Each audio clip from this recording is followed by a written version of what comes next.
कल हमने एक बात कही थी कि ठाकुर जी आपको आपके संग लीला करते हैं तो समझो कि वो प्रसन्न हैं। आज भी एक वैष्णव ने मुझे 2-3 बात आई हैं लिख करके। एक ने मुझे कहा कि महाराज जी कल वो सुबह से ही विचार कर रहे थे कि एक भजन जो कल हमने गाया, नाम रस मीठा रे कोई पीवे कोई पीवे, तो बोले महाराज जी हम सुबह से ही विचार कर रहे थे, सुबह से ही उस भजन को सुन रहे थे और कथा सुनते सुनते बीच में ही घर वाले लेने आ गए। अब उन्होंने कहा कि चलो, तो हम चले गए कथा से, तो लेकिन लाइव जैसे ही ऑन किया तो आप यही भजन गा रहे थे। तो फिर उन्होंने अंत में एक बात लिखी कि महाराज जी प्रश्न ये है कि जब लाल जी ने हमारे मन की बात सुन ही ली थी, सुबह से जब हम उस भजन का चिंतन कर रहे थे, और मैं वो कोई भजन रेगुलर बेस पे नहीं गाता, कभी कथा में कभी कभी मन हो जाए तो गा देता हूं, और मुझे आता भी नहीं है अच्छे से, जब शुरू हो जाता है तब ढूंढता हूं मैं कहाँ है तो उसको गाऊं। कल पता नहीं क्यों गा दिया, और जबकि उसको गाने के लिए खूब ताकत भी लगानी, गले में ताकत थी नहीं, फिर भी क्यों गाया मुझे नहीं पता। तो आप श्री ने अपने पत्र में अंत में लिखा कि जब ठाकुर जी ने मन की बात सुन ही ली थी तो फिर पद तब क्यों नहीं गवाया जब मैं बैठी थी, जब हम चले गए पंडाल से तब ही क्यों गवाया। देखो प्रेम का एक स्वरूप होता है, जैसे बहन भाई, सब लोग इधर देखो, बहुत ध्यान से सुनो, आवाज आ रही है ना सबको, बहुत ध्यान से सुनना। प्रेम का एक स्वरूप होता है कि हमारे प्रेमी को जो प्रिय होता है, यदि उसकी अनुपस्थिति में वो वस्तु आती है तो हम जबरदस्ती उसको चिढ़ाने के लिए उसकी अनुपस्थिति में उसका उपभोग करते हैं। जैसे हमारी बहन को या हमारे भाई को एक उदाहरण के रूप में सुन लो कि पाव भाजी बहुत बढ़िया लगता है, और बेचारा वो पढ़ता है अमृतसर में, 4 दिन के लिए घर आया, रोज मां से बोले पाव भाजी बनाओ पाव भाजी बनाओ, 4 दिन से तो बनाया नहीं, और जिस दिन वो वापस चला गया उस दिन घर में पाव भाजी बनी। तो हम क्या करते हैं, पाव भाजी की फोटो भेजेंगे उसको, देख आज घर में बना है, जबरदस्ती उसको खाते हुए दिखाएंगे देख। या फिर कभी कभी किसी की एकादशी होती है और एकादशी पर जो लोग एकादशी नहीं रखते वो जानबूझ करके वो सब्जी बनाएंगे जो एकादशी वाले को प्रिय है, वो तो खा नहीं सकता, तो उसको दिखा देगा खाते देख, तो सामने वाला क्या होता है, वो मचल जाता है, वो थोड़ा चिढ़ जाता है। ये लेकिन चिढ़ाने के लिए नहीं, ये कोई प्रतिस्पर्धा नहीं है, ये प्रेम का एक स्वरूप है। तो ठाकुर जी जिन्होंने ये पत्र लिखा, कल ये पद उन्हीं के लिए गाया गया था और ठाकुर जी ने ही गवाया था, लेकिन कब गवाया, जब वो चले गए कथा से, जब वो चले गए तब मानो ठाकुर जी सींग दिखा रहे हैं, देख अब गवाया मैंने। तो ये तो प्रेम का स्वरूप है, ठाकुर जी आपसे प्रेम करते हैं इसलिए आपके संग खेल रहे हैं, और जिस प्रेम में खेल नहीं हो वो प्रेम काय बात का। जिस प्रेम में प्रेमी चिढ़ाता ना हो, जिस प्रेम में प्रेमी आपकी टांग ना खींचता हो, जिस प्रेम में प्रेमी आपको परेशान ना करता हो, वो प्रेम थोड़ा ही है। जहां पर आप जो चाहते हैं वो होता है, आप जैसा मांगते हैं वो होता है, वो तो फिर उसको क्या बोलते हैं, वो तो क्या बोलते हैं उसको, वो तो फॉर्मेलिटी होती है। होटल में जाओ जो मांगोगे मिलेगा। आप आधी रात 2 बजे फोन करके रिसेप्शन पे बोल दो मुझको पानी पूरी खानी है, तो वो अवेलेबल करके देंगे आपको। जहां पर प्रोफेशनल होता है, जहां पर फॉर्मेलिटीज होती हैं, जहां पर केवल व्यवहार होता है, वहां इच्छा अनुसार सब कुछ होता है। पर जहां प्रेम होता है वहां तो चिढ़ाना चिढ़ना लगा ही रहता है। ठाकुर जी आप जो चाहें वो आपको दे दें तो समझ जाना फॉर्मल हो गए ठाकुर जी, लेकिन आप जो चाहो मांगने पर भी ना मिले, खूब परेशान कर दें महाराज, थका दें बिल्कुल ही, समझो यही तो प्रेम है। प्रेम में थकाया ही जाता है, प्रेम में रुलाया ही जाता है, प्रेम में परेशान ही किया जाता है। लिख लीजिएगा, जहां सामने वाला परेशान ही ना करता हो वो प्रेम नहीं है। तो अगर ठाकुर जी से प्रेम माना है तो फिर कमर कस लीजिए कि परेशान भी करेंगे। तो ऐसी अद्भुतता। और भी 2-3 भाव आए हैं। किन्हीं का भाव है कि गुरु की पहचान क्या है, सुनिए बहुत ध्यान से। जिनकी उपस्थिति, जिनका केवल दर्शन, जिनकी केवल बैठने की आकृति देखने मात्र से आपके संशय समाधिस्थ हो जाते हो, संशयों का समाधान हो जाता हो, समझ जाना यही गुरु हैं, जिनकी उपस्थिति। अच्छा, इसमें भी 2 बात होती हैं। कई बार क्या होता है कि गुरु, आजकल जो गुरु बन गए हैं सब जगह, सबको प्रणाम है, सबको वंदन है। भक्तमाल जी कहती हैं किसी का भी अपमान मत करो, चाहे वो आडंबरी कर रहा हो फिर भी उसको प्रणाम करो। पर फिर भी आजकल क्या है कि प्रभावशाली गुरु बहुत ज्यादा हो गए हैं, जो केवल अपना प्रभाव दिखाते हैं पर स्वभाव से उनके अंदर कुछ नहीं। अब ये विवेक आपका होना चाहिए कि आप उसके प्रभाव से तो नहीं रीझ रहे, प्रभाव से नहीं रीझना है, प्रभाव नहीं स्वभाव विशेष होना चाहिए। परंतु गुरु कौन, लिख लीजिएगा 2-3 पॉइंट हैं। गुरु वही जो हरि से मिलावे, जिसके जीवन में आने के बाद आपका भजन पहले से दुगना हो जाए, समझ जाना वही गुरु है। जिसके जीवन में आने के बाद वृंदावन पहले से अति प्रिय लगने लग जाए, समझ जाना वही गुरु है। जिसके वचनामृत जीवन में आने के बाद अब सबसे दोष दृष्टि नष्ट हो जाए, सब में गुण ही गुण दिखने लग जाए, समझ जाना यही गुरु है।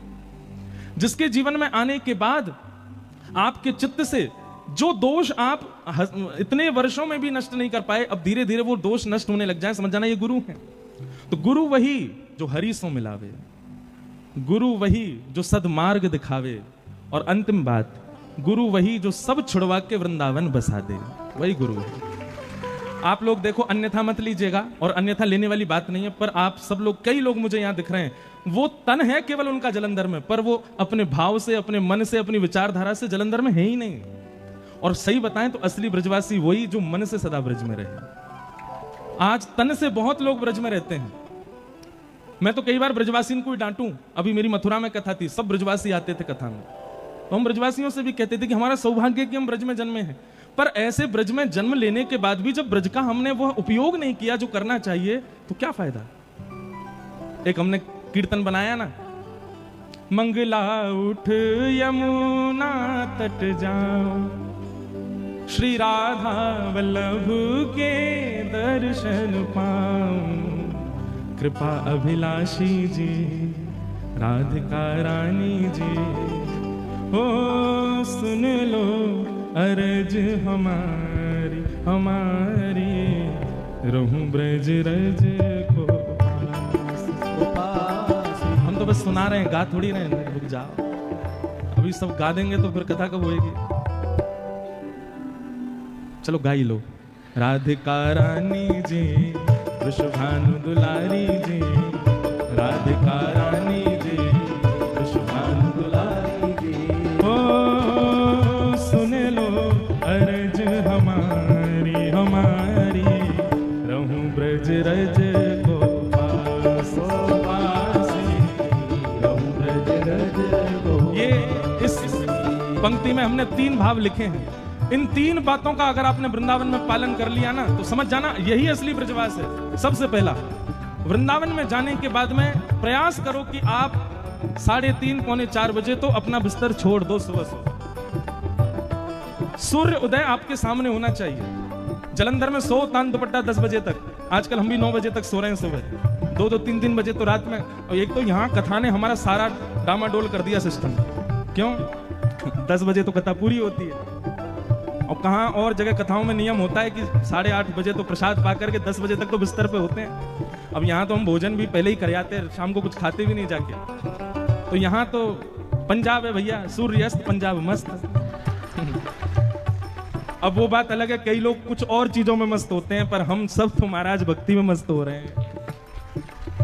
तो सबसे पहला, मंगला उठ यमुना तट जाऊं, मंगला उठ यमुना तट जाऊं, हे मंगला उठ यमुना तट जाऊं, मंगला उठ यमुना तट जाऊं। संकेत समझिएगा, अब पद में पूरी बात तो लिखेंगे नहीं, संकेत लिखते हैं। सबसे पहले वृंदावन में उठते स्नान करके यमुना जी का दर्शन करो। राधा रमन राधा वल्लभ जहां भी आपकी मंगला का समय, उससे पहले पहले यमुना जी को प्रणाम करके आओ। और यमुना जी के दर्शन करने के बाद मंगला दर्शन सबसे श्रेष्ठ हमारे श्री राधा वल्लभ जी का।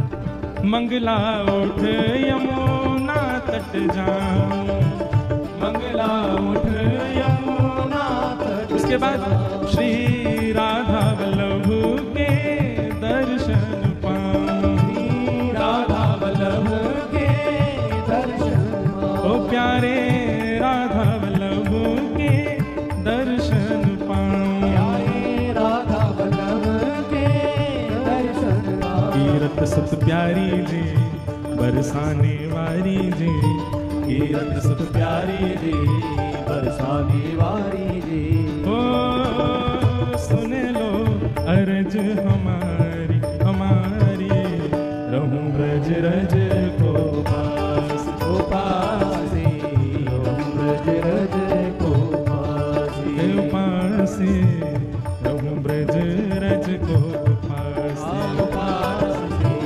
रहूं ब्रज रज को पास। पहला क्रम हो गया, वृंदावन जाते मंगला उठना है, यमुना जी दर्शन करके फिर राधा वल्लभ जी के दर्शन करने, फिर जहां जहां आपका मन हो जाओ। उसके बाद दूसरी क्रिया जो बहुत इंपॉर्टेंट है ब्रज में, वो क्या करनी है?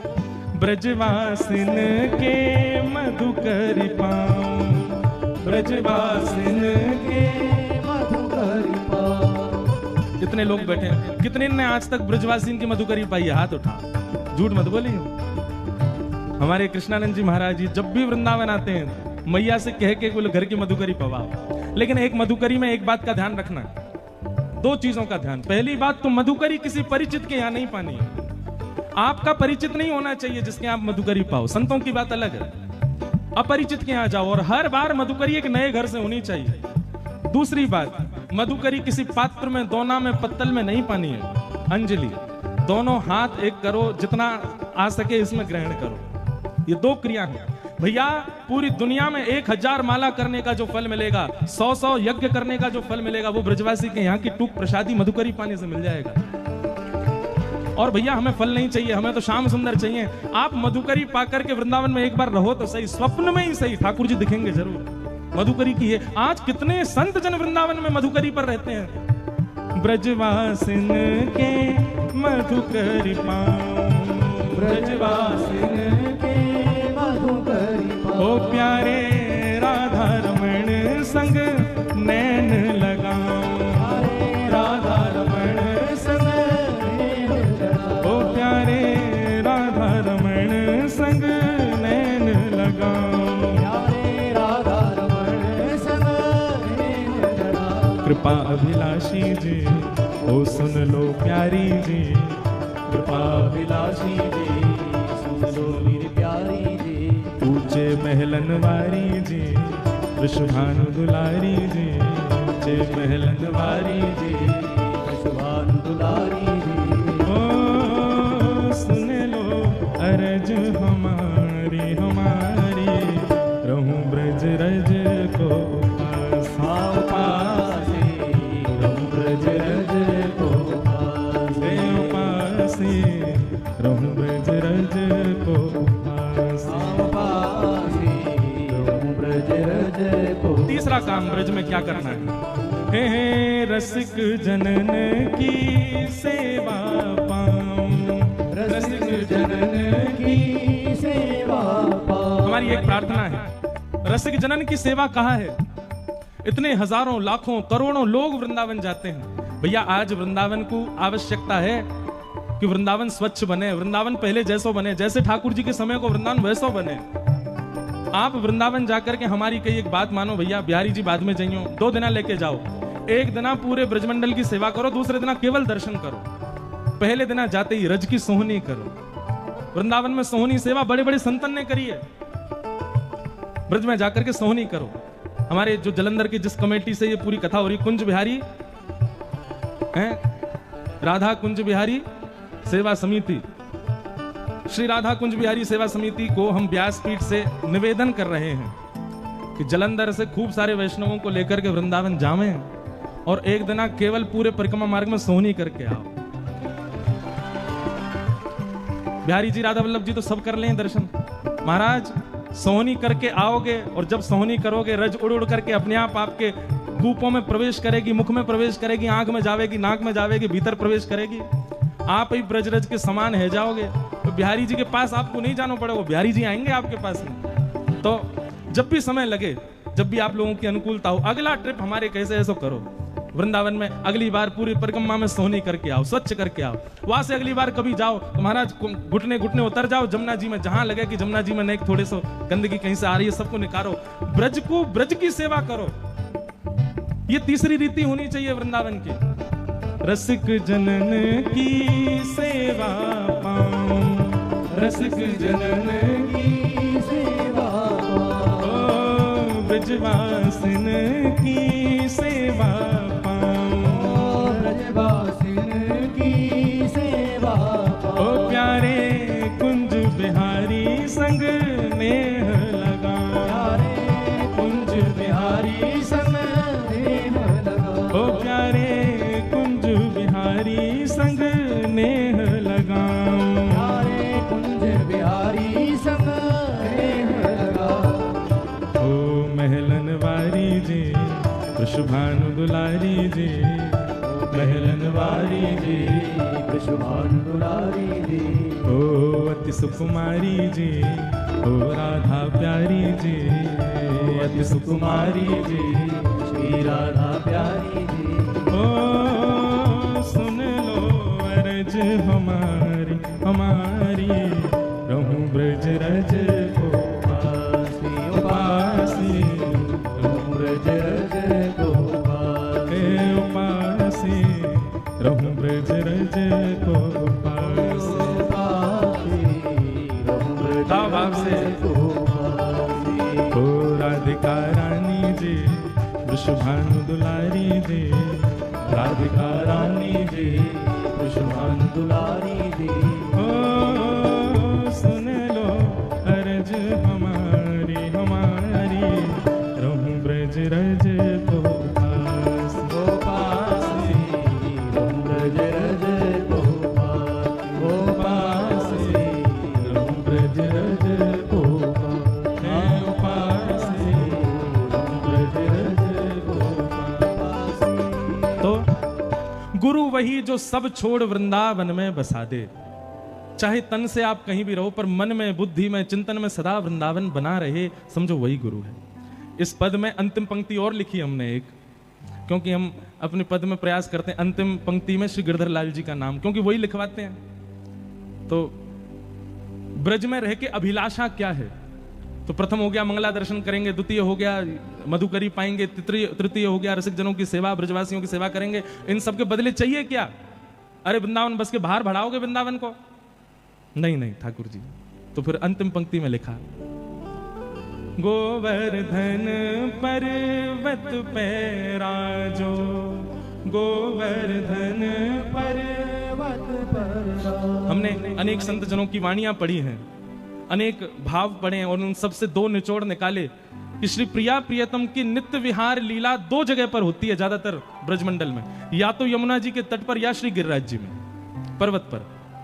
तो हमारी अभिलाषा क्या है? गोवर्धन पर्वत पे राजो, गोवर्धन पर्वत पर। हे श्यामाजू आप गिरिराज पर्वत पर विराजो, और अकेले नहीं विराजो, तो गिरधर लाल संग दर्श करा दो, गिरधर लाल संग दर्श करा दो। बस ये दर्शन करने के लिए ही हमको ये सब करना है। प्रिया प्रियतम दोनों हमको दिख जाएं, बस उसके बाद हमको कुछ नहीं चाहिए। फिर चाहे मैं मर जाऊं बस आकर नैनन में। बोलो वृंदावन बिहारी लाल की। तो आप श्री ने कहा है कि गुरु जी की पहचान कैसे हो?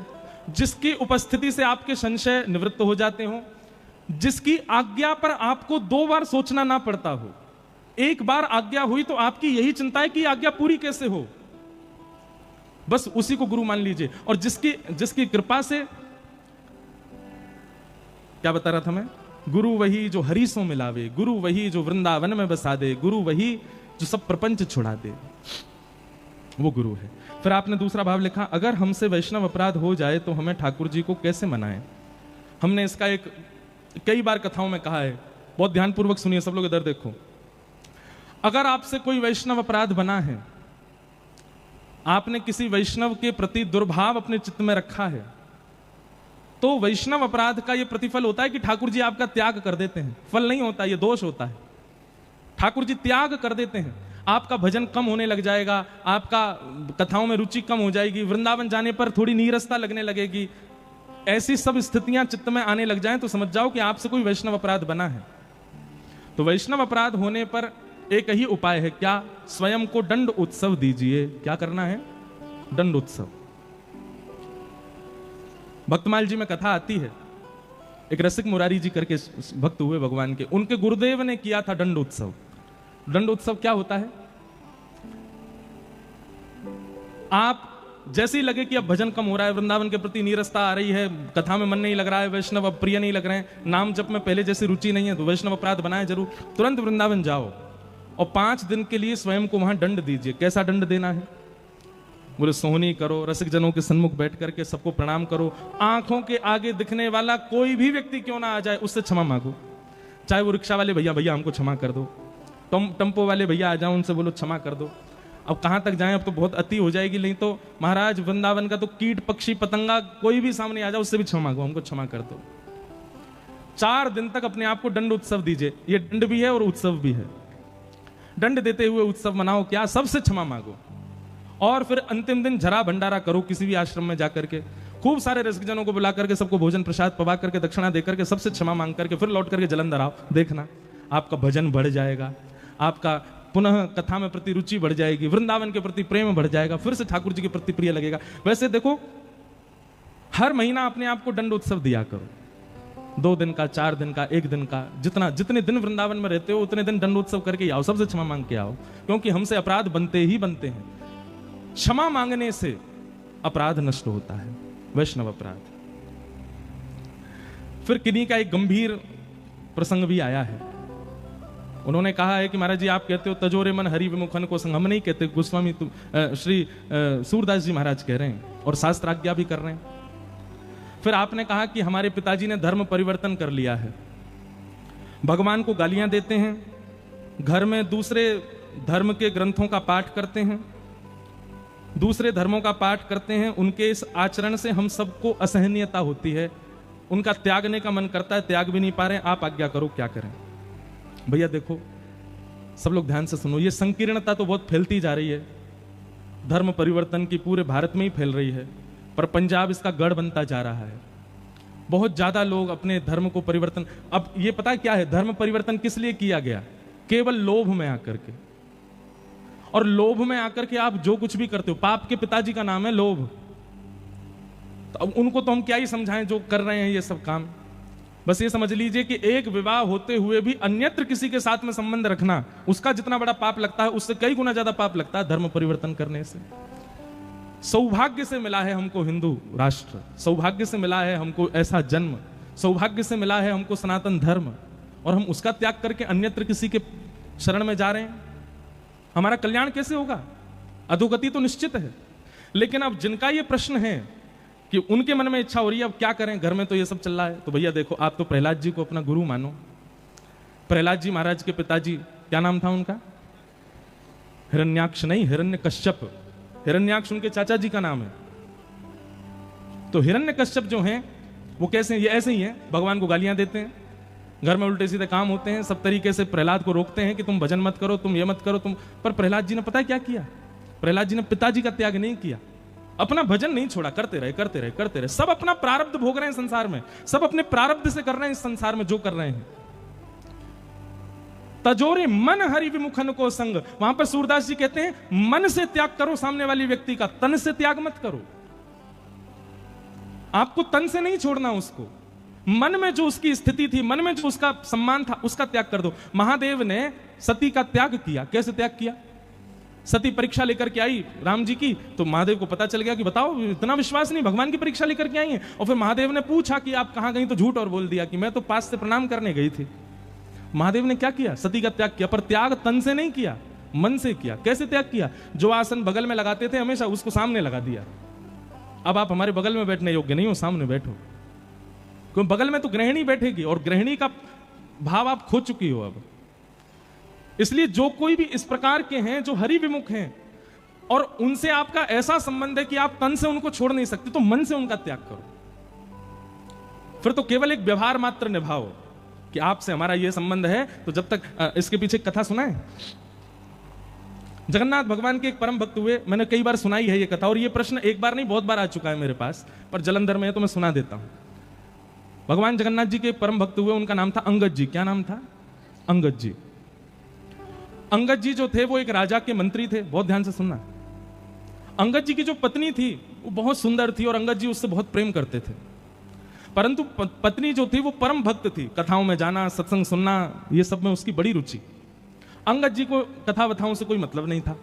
उन्होंने पत्नी से स्पष्ट कह दिया तुम जहां जाओ कथा सुनो, भक्ति करो, संत महात्माओं को प्रसाद पवाओ, सब करो, मुझसे कभी मत कहना कि ये सब करो, मुझसे नहीं होता। पत्नी बोली ठीक है कोई बात नहीं, आप अपने राजपाट पे ध्यान दो, हम भक्ति करें। अब एक दिन क्या हुआ, एकादशी का दिन था, तो संत महात्माओं ने कहा कि आज आश्रम में कोई उत्सव चल रहा है, सत्संग कहाँ हो, शांति हो, ऐसी जगह सत्संग हो। तो अंगद जी की पत्नी बोली आप सब हमारे घर चलो, हमारे घर पे ही सत्संग कर लो। तो सब संतों को लेकर के अंगद जी की पत्नी घर आ गई और वहीं पर ही सत्संग होने लगा। समाज बैठ करके नृत्य कर रहे हैं, कीर्तन हो रहा है, कथा हो रही है। शाम का समय अंगद जी लौट करके आए अपने घर। घर आकर के देखा तो महाराज उछल उछल करके जो है महामंत्र पर सब कीर्तन कर रहे हैं और साधु महात्मा भी सब नृत्य कर रहे हैं और वहां तो कीर्तन कथा चल रही है। अंगद जी महाराज तो क्रोधित हो गए और भीतर जाकर के उन्होंने चिल्लाना शुरू किया, बंद करो ये सब नाटक, क्या कर रहे हो यहाँ पर? ये घर है, तुम्हारा आश्रम नहीं है। ये घर है, ये तुम लोगों का मठ मंदिर नहीं है जो यहाँ उछल उछल के कीर्तन करो, निकलो यहाँ से बाहर। अब वैष्णवों को अपने अपमान से इतना बुरा नहीं लगता, पर कथा कीर्तन का कोई अपमान करे ये वैष्णवों से सहन नहीं होता।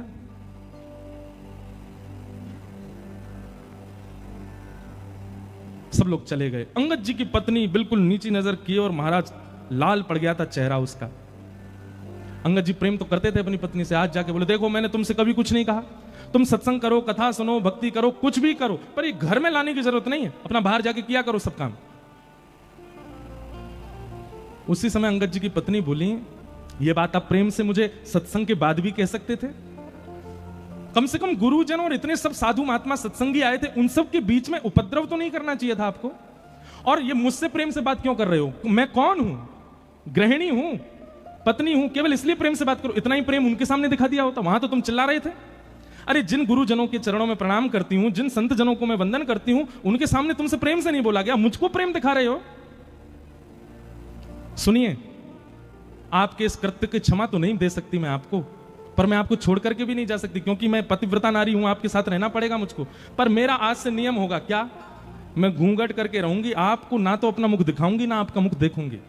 आपके लिए भोजन बनाऊंगी, आपके बर्तन कुर्तन जो करना है सब काम करूंगी, घर के जो भी गृह गृहस्थी के काम होते हैं सब निभाऊंगी, लेकिन ना आपका मुख देखूंगी ना अपना मुख दिखाऊंगी।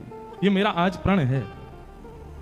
अंगद जी की पत्नी ने, अब इसको आप क्या समझेंगे, तन से वो संगी ही है पर मन से त्याग कर दिया उसने। अब अंगद जी की पत्नी पूरे दिन घूंघट में रहती है। एक दिन, 2 दिन, 4 दिन, 5 दिन बीत गए। अंगद जी बोले अब मान जाओ। पत्नी नहीं मानी, बोले मृत्यु को प्राप्त हो जाऊंगी घूंघट में, लेकिन आपको मुख नहीं दिखाऊंगी ना आपका मुख देखूंगी। 1 महीना बीत गया। अंगद जी अब उदास रहने लगे, घर जाने का मन ही नहीं होता। क्यों? पत्नी बात ही नहीं करती है। तो एक दिन अंगद जी अपने घोड़ा पे बैठ के कहीं जा रहे थे, तभी देखा कि महाराज वैसा ही सत्संग कहीं चल रहा था, लोग उछल उछल करके कीर्तन कर रहे थे और व्यास मंच पे बैठ के एक कथाकार बढ़िया कीर्तन गा रहे थे। अंगद जी बोले जाके सुनूं तो सही, इस कथा में ऐसा है क्या जो मेरी पत्नी ने मेरा त्याग कर दिया कथा की वजह से। कथा में पहुंचे, कीर्तन विश्राम होते ही सब बैठ गए, कथा होने लगी। अंगद जी दूर बैठे हैं और दूर बैठे बैठे सुनते सुनते 1 महीना से जितना क्षोभ उनके चित्त में था ना, चंद मिनट की कथा में वो सारा क्षोभ दूर हो गया और उनको इतनी सुख की अनुभूति होने लगी, इतना अच्छा लगने लगा कथा में कि अब तो वो दूसरे दिन समय से पहले आकर के बैठ गए, आकर के पूरी कथा सुनने लगे, पीछे बैठ करके पूरी कथा सुनते। तीसरे दिन अंगद जी जैसे ही आए, आकर के देखा तो आज तो कोई भी नहीं आया, कथा ही विश्राम हो गई। अंगद जी ने पूछा भैया यहाँ पे कल कथा चल रही थी क्या? वो बोले कल 7 दिन हो गए पूरे, अब तो व्यास जी चले गए, यहाँ से कथा हो गई। तो अंगद जी को इतनी व्याकुलता पत्नी के रूठने पर नहीं हुई जितनी व्याकुलता कथा के विश्राम। बोले अब कब होगी कथा? बोले कथा तो भैया अब अगले वर्ष होगी, परंतु वो व्यास जी थोड़ी दूर एक गांव है, वहां पर आज से कथा उन्होंने प्रारंभ कर दी है, आपको सुननी हो तो वहां चले जाओ। अंगद जी दौड़ करके गए, महाराज दूसरे गांव में जाके कथा सुनने लगे। अब तो अंगद यही नियम बन गया,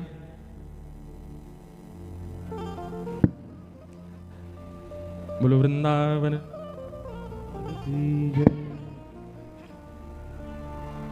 श्री कृष्ण गोविंद हरे मुरारे, हे नाथ नारायण वासुदेव।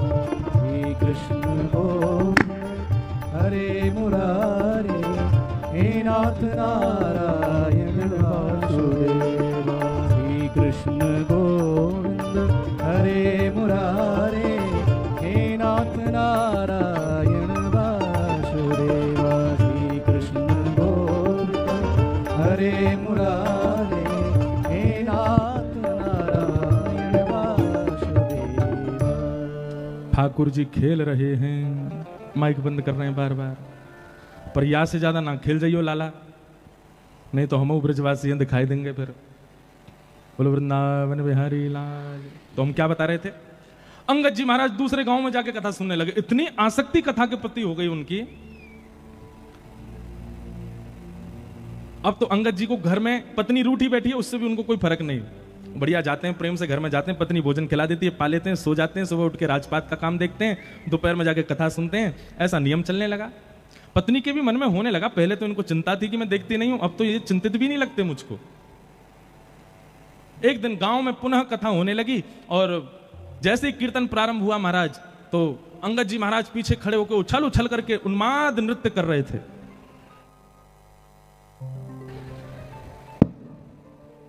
एक बात हम आपसे कहें, कीर्तन में कभी भी सोच समझ करके नृत्य मत करना।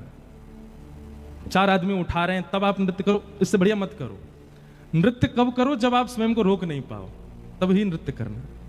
इस बात को हम प्रमाणित ऐसे कर सकते हैं, भगवान स्वयं कह रहे हैं, वाग गदगदा द्रवते यस्य चित्तम रुदत्त भिक्षणम हसति क्वचिच्च विलज्ज उद्गायत नृत्यते च मदभक्ति युक्तो भुवनम पुनातु। ठाकुर जी कहते हैं जो सोच समझ करके नृत्य कर रहा है, समझो वो आडंबर है, वो भी दंभ है। पर जिसके पांव रुक ना पाए, जिसके हाथ रुक ना पाए, जिसके नेत्र स्वयं को रोक ना पाए, जिसका मन स्वयं को रोक ना पाए, समझ जाना उसके चित्त में मैं ही खड़े होकर के नृत्य कर रहा हूं, तभी वो नृत्य कर रहा है। इसलिए कभी भी संकीर्तन, कीर्तन, भजन में सोच समझ के नृत्य नहीं। आप स्वयं को थोड़ी देर रोक के रखो, जब लगे कि अब रुका ही नहीं जा रहा तब नृत्य करो, तब समझना कि चित्त में श्याम सुंदरी नृत्य कर रहे हैं, और वो जो सुख होगा ना वो अद्भुत ही होगा। तो ऐसा उन्माद नृत्य कर रहे थे कि महाराज सारी श्रोताओं की दृष्टि चली गई। उसी सत्संग में सबसे आगे बैठी थी अंगद जी की पत्नी, उसको भी नहीं पता था कि पीछे वो है, और ना अंगद जी को पता था पत्नी बैठी। तो सब लोग देखने लगे, व्यास जी भी उन्हीं को देखने लगे। तो पत्नी ने कहा कि कौन नृत्य कर रहा है देखूं, तो पीछे देखा तो अंगद जी नाच रहे थे। पत्नी बोली ये मेरे पतिदेव ही हैं। बार बार अपनी आंख मीड़ करके देखे, बोले हाँ लग तो वही रहे। अब उसने अपना मुख छुपाया और कथा में वो पूरी दृष्टि उन पर ही रखी। तो देखिए महाराज जैसे ही कथा हो, भाव आवेश में आकर के रुदन करने लग जाएं, कभी हृदय पर हाथ रखें।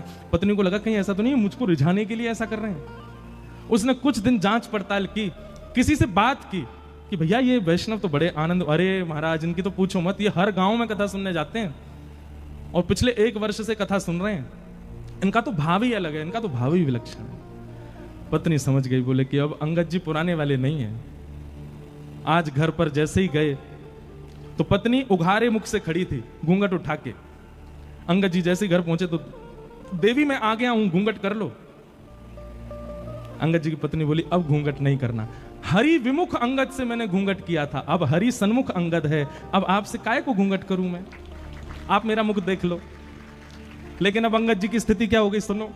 अंगद जी बोले देवी क्षमा करना, बुरा नहीं मानना, पहले तुमको देखना अच्छा लगता था, अब वो सुख नहीं मिल रहा है, अब तो केवल एक ही अभिलाषा है कि शामा शाम कब दिखेंगे। बसो मोरे नैनन में यह जोरी, बसो मोरे नैनन में यह जोरी। नव दुल्हे ब्रजराज सांवरो, नव दुल्हे ब्रजराज सांवरो, दुल्हन राधा गोरी, दुल्हन राधा गोरी। बसो मोरे नैनन में यह जोरी, बसो मोरे नैनन में यह जोरी। तो जिनका भी ये प्रश्न था कि हमारे पिताजी ऐसे हो गए, हम क्या करें, जैसे अंगद जी की पत्नी ने मन से त्याग किया वैसे त्याग करो। भगवान की कृपा हो गई, अगर सुधर जाएं तो अच्छी बात है, और नहीं सुधरें तो फिर कोई दिक्कत नहीं। सब अपना प्रारब्ध भोग रहे हैं संसार में। आप केवल 1 बार 2 बार प्रार्थना कर सकते हो, आप पीछे नहीं पड़े रह सकते किसी व्यक्ति के कि वो सुधर जाए। हम आपसे फिर प्रार्थना करते हैं, जो माता पिता बालकों के पीछे पड़े रहते हैं, भक्ति करो, भजन करो, मंदिर जाओ, कथा, काय को पीछे पड़ रहे हो उसके प्रारब्ध में भक्ति भाव होगा तो वो करेगा, नहीं कर रहा है तो फिर कोई बात नहीं, आप 1 आध बार प्रयास करो, उसके बाद वो ना करे तो पीछे मत पड़े रहिए उसके। तो इस प्रकार ये सब प्रश्न आए हैं आज। फिर एक किन्हीं का ये भाव आया है कि वे कथा सुनने जम्मू से यहाँ 7 दिन के लिए जलंधर आए हैं। उनका भाव है कि महाराज जी कभी जम्मू भी कथा करने आओ, वैष्णो देवी मैया से कृपा करो, प्रार्थना करो कि वो हमको बुलावें, तो जल्दी जम्मू भी कथा सुनाने के लिए आएंगे। बोलो भक्तवत्सल भगवान की। तो आइए अब कथा प्रसंग थोड़ा सा श्रवण करें। सब कथा प्रसंग ही है, ये सब भाव भी जो हम बता रहे हैं प्रश्नों के, ये भी सब कथाओं से ही हैं।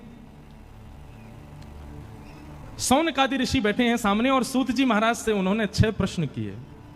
6 प्रश्न कौन कौन से हैं? बहुत ध्यान से सुनिएगा। इन्हीं 6 प्रश्नों में 7 दिन की कथा होती है।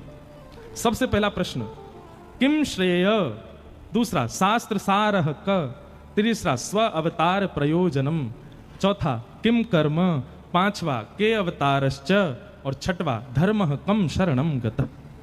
ये 6 प्रश्न हैं। सबसे पहला प्रश्न क्या है कि भगवान के अवतार का श्रेय किसको जाता है, क्रेडिट किसको जाता है, भक्तों को कि राक्षसों को? ठाकुर जी किसके लिए आते हैं पृथ्वी पर? भक्तों के लिए आते हैं कि राक्षसों के लिए आते हैं? सबसे पहला प्रश्न। दूसरा, शास्त्र सारः क? हमारे इतने सारे शास्त्र हैं हिंदू वैदिक सनातन धर्म में, इन सबका सार क्या है? तीसरी बात, स्व अवतार प्रयोजनम? भगवान के अवतार का प्रयोजन क्या है? भगवान कभी राम बन के आते, कभी कृष्ण बन के आते, कभी परशुराम बन के आते। ये बात तो समझ में आती कि इंसान जैसे बन के आए। कभी कभी भगवान कछुआ बने आए, कभी भगवान मत्स्य बने आए, कभी नरसिंह बने आए, कभी बराह बने आए। ये रूप क्यों? जब भगवान एक ही है और समस्त भगवानों में एक समान शक्ति है, तो फिर रूप क्यों बदलते हैं भगवान? एक ही रूप में सारे अवतार क्यों धारण नहीं करते? रूप क्यों बदलते हैं बार बार? स्व अवतार प्रयोजनम। और उसके बाद किम कर्म? भगवान का कर्म क्या है? भगवान करते क्या हैं? हमने तो सुना है कि कर्म की उन पर कोई गति नहीं होती, तो फिर भगवान करते क्या है? किम कर्म? और फिर अगला प्रश्न, के अवतार? अवतार कितने हैं भगवान के? तो कोई 10 बताता, कोई 24 बताता। और अंतिम प्रश्न क्या है? ठाकुर जी के स्वधाम जाने के बाद धर्म कम शरणम गतः? धर्म किसकी शरण में है? जिस धर्म को स्थापित भगवान ने कर दिया, उस भगवान के जाने के बाद धर्म किसकी शरण में गया? ये 6 प्रश्न है। समझ में आए 6 प्रश्न?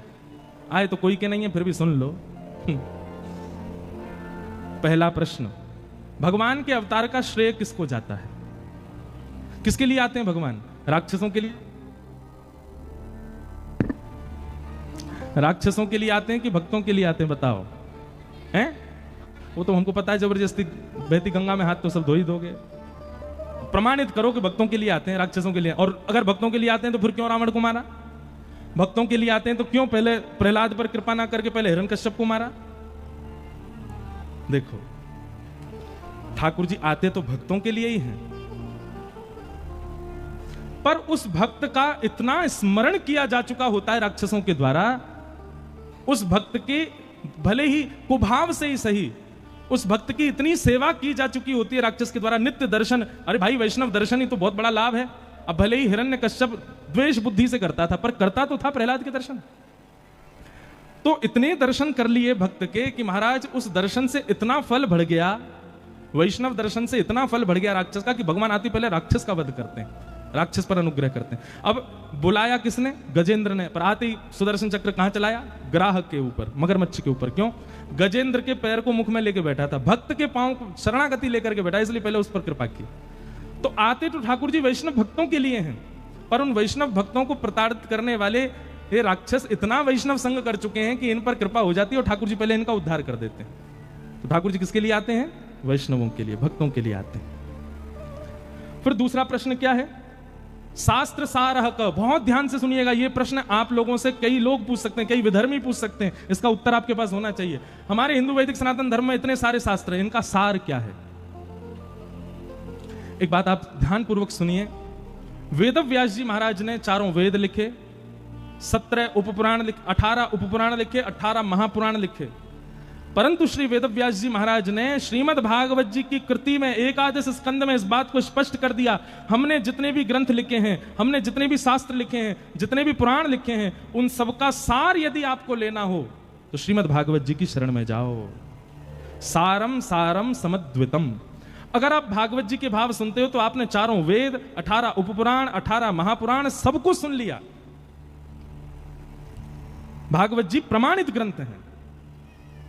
एक प्रकार से यह कह दिया जाए, कोई महामंत्री है, कोई सेनापति है, कोई सेनापति है, कोई सैनिक है, श्रीमद् भागवत जी तो राज सिंहासन पर बैठे राजा हैं। इसलिए प्रमाणित मानना हो कभी भी किसी बात को, तो भागवत जी की बात को प्रमाणित मानो। हम किसी अन्य ग्रंथ की या अन्य पुराण की कोई निंदा स्तुति नहीं कर रहे हैं, आपको एक बात स्पष्ट बता रहे हैं कि प्रमाणित ग्रंथ श्रीमद् भागवत। फिर उसके बाद अगला प्रश्न आता है, भगवान का प्रयोजन क्या है? भगवान मानवीय बन के क्यों नहीं आते? भगवान बार बार रूप क्यों बदलते हैं? कभी मत्स्य बन जाते, कभी कच्छप बन जाते। जब शक्ति एक ही है भगवान की, तो एक ही रूप में आ जाए? नहीं, भगवान अपनी सर्वव्यापकता आप सबके बीच में प्रमाणित कर रहे हैं। सर्वव्यापकता, वो सब में विद्यमान है। कर्तुम अकर्तुम अन्यथा कर्तुम समर्थ ईश्वर। अरे जिस सुगर को सब लोग हीन मानते हैं, जिसके स्पर्श मात्र से नहाना पड़ता है, उसके रूप में भी श्री ठाकुर जी आ जाते हैं। मानो अपनी दो बातें बताते हैं, पहली तो मैं सर्वव्यापक हूं, और दूसरी बात जो सबसे उपेक्षित है, मैं उसके रूप को धारण करने में भी कोई लज्जा नहीं रखता। हम लोगों को कोई आसन एक छोटा दे दे तो हमको लज्जा हो जाती है। अच्छा, कमेटी में हमने इतने पैसा डाले, हमने प्रचार करवाया, हमको महाराज जी से माला नहीं पहनवाई ऊपर मंच पे, इतने में ही बुरा मान जाते हैं लोग।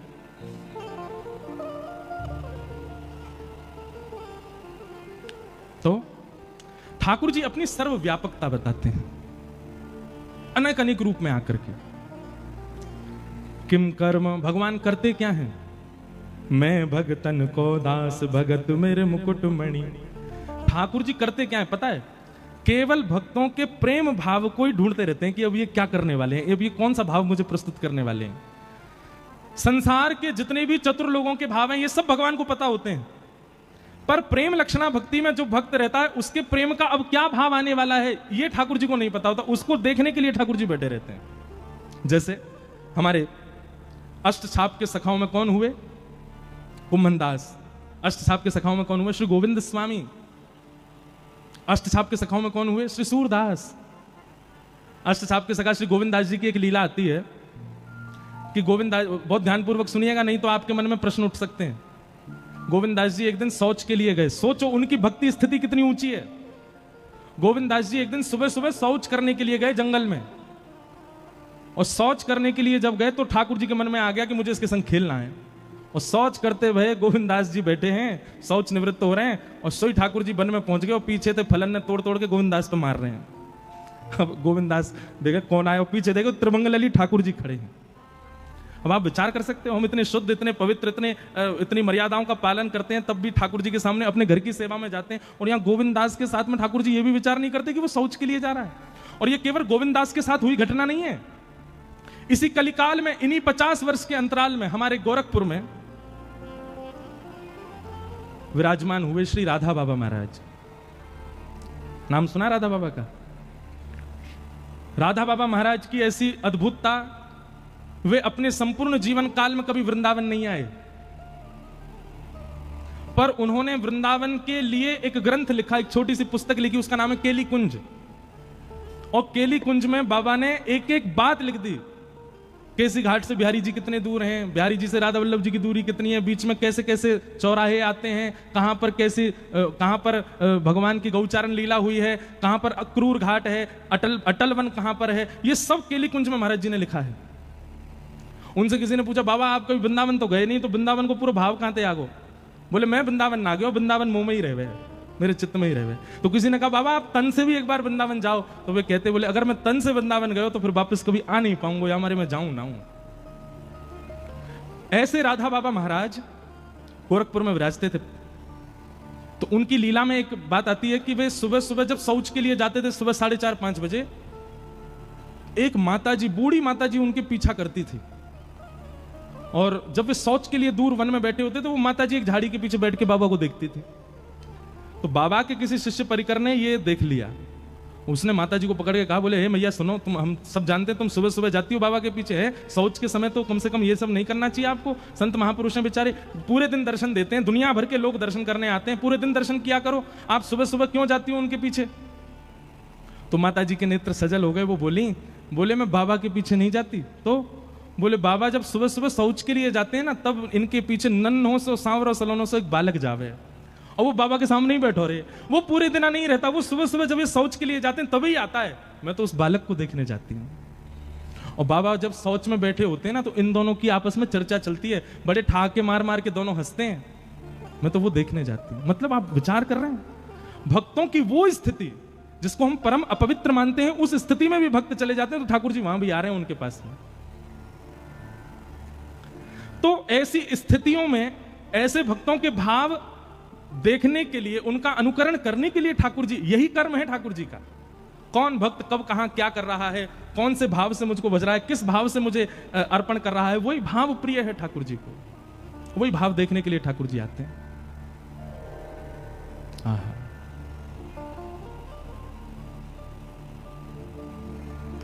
किम कर्म के अवतारश्च, भगवान के अवतार कितने हैं?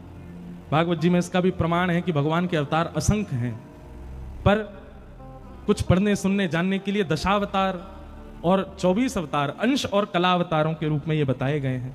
बाकी भगवान के अवतार अनेक हैं। अभी मैं और आप जलंधर में बैठ के कथा सुनने, ठाकुर जी का इस समय भी कहीं ना कहीं कोई ना कोई अवतार हुआ होगा, ठाकुर जी कहीं ना कहीं कोई लीला कर रहे होंगे।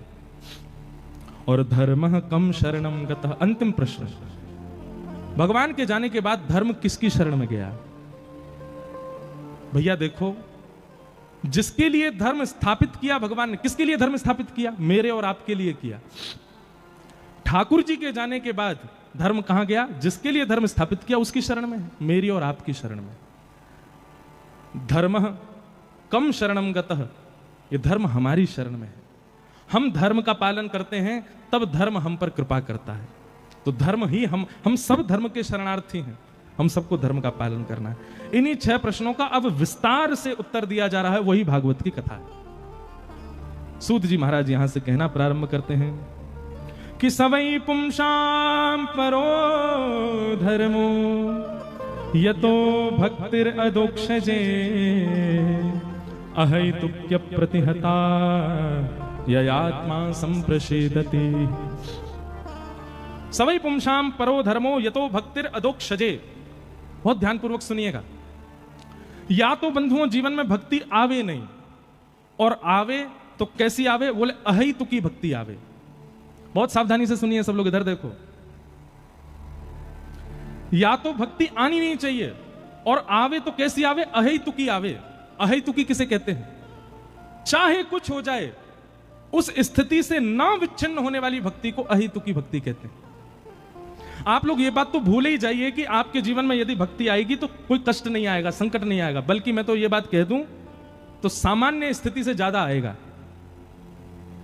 आप सामान्य जीवन जीते थे तो सामान्य जीवन में जितना कष्ट, जितना संकट आपके जीवन में था ना, उससे 1% ज्यादा आएगा भक्ति मार्ग में आने के बाद। और क्यों आएगा इसका भी प्रमाण है। सुनो, हम आप सब लोगों का जीवन प्रारब्ध पर निर्भर होता है, अपने पूर्व के कर्मों को ही हम सब भोग रहे होते हैं। अब ठाकुर जी ने हमारा जीवन जो है वो कैसे डिजाइन किया होता है कि कुछ कष्ट ये भोगेगा 15 वर्ष की उम्र में, फिर कुछ कष्ट ये भोगेगा 20 वर्ष की उम्र में, फिर कुछ कष्ट ये भोगेगा अपने विवाह के बाद 31 वर्ष की उम्र में, फिर कुछ कष्ट ये भोगेगा 40 वर्ष की उम्र में, फिर कुछ आएगा 45 वर्ष में, फिर कुछ आएगा 50 वर्ष में। ऐसे हमारे 80 वर्ष का मान लो जीवन था, तो 80 वर्ष में ठाकुर जी ने कुछ कुछ वर्षों को विभाजित कर दिया कि उन वर्षों में इसके जीवन में कष्ट आएगा।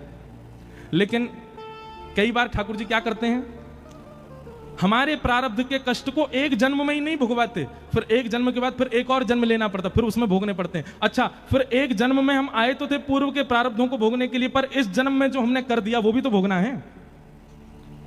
ध्यान से नहीं सुनोगे तो बाउंसर जाएगी सर के ऊपर से, इसलिए बहुत ध्यान से सुनना।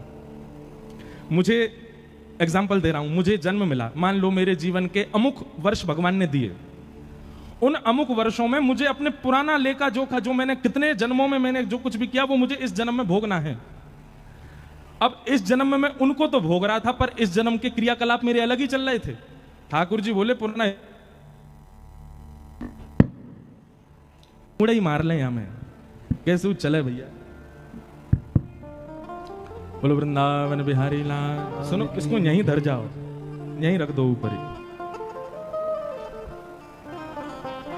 ये बंद होगा तो वो उठा लेंगे, तुम चालू रखना, ठीक है? ऐसे मत रखो यार, बहुत अजीब लगेगा। हाँ, यूं रख दो बस, ये चल रहा है।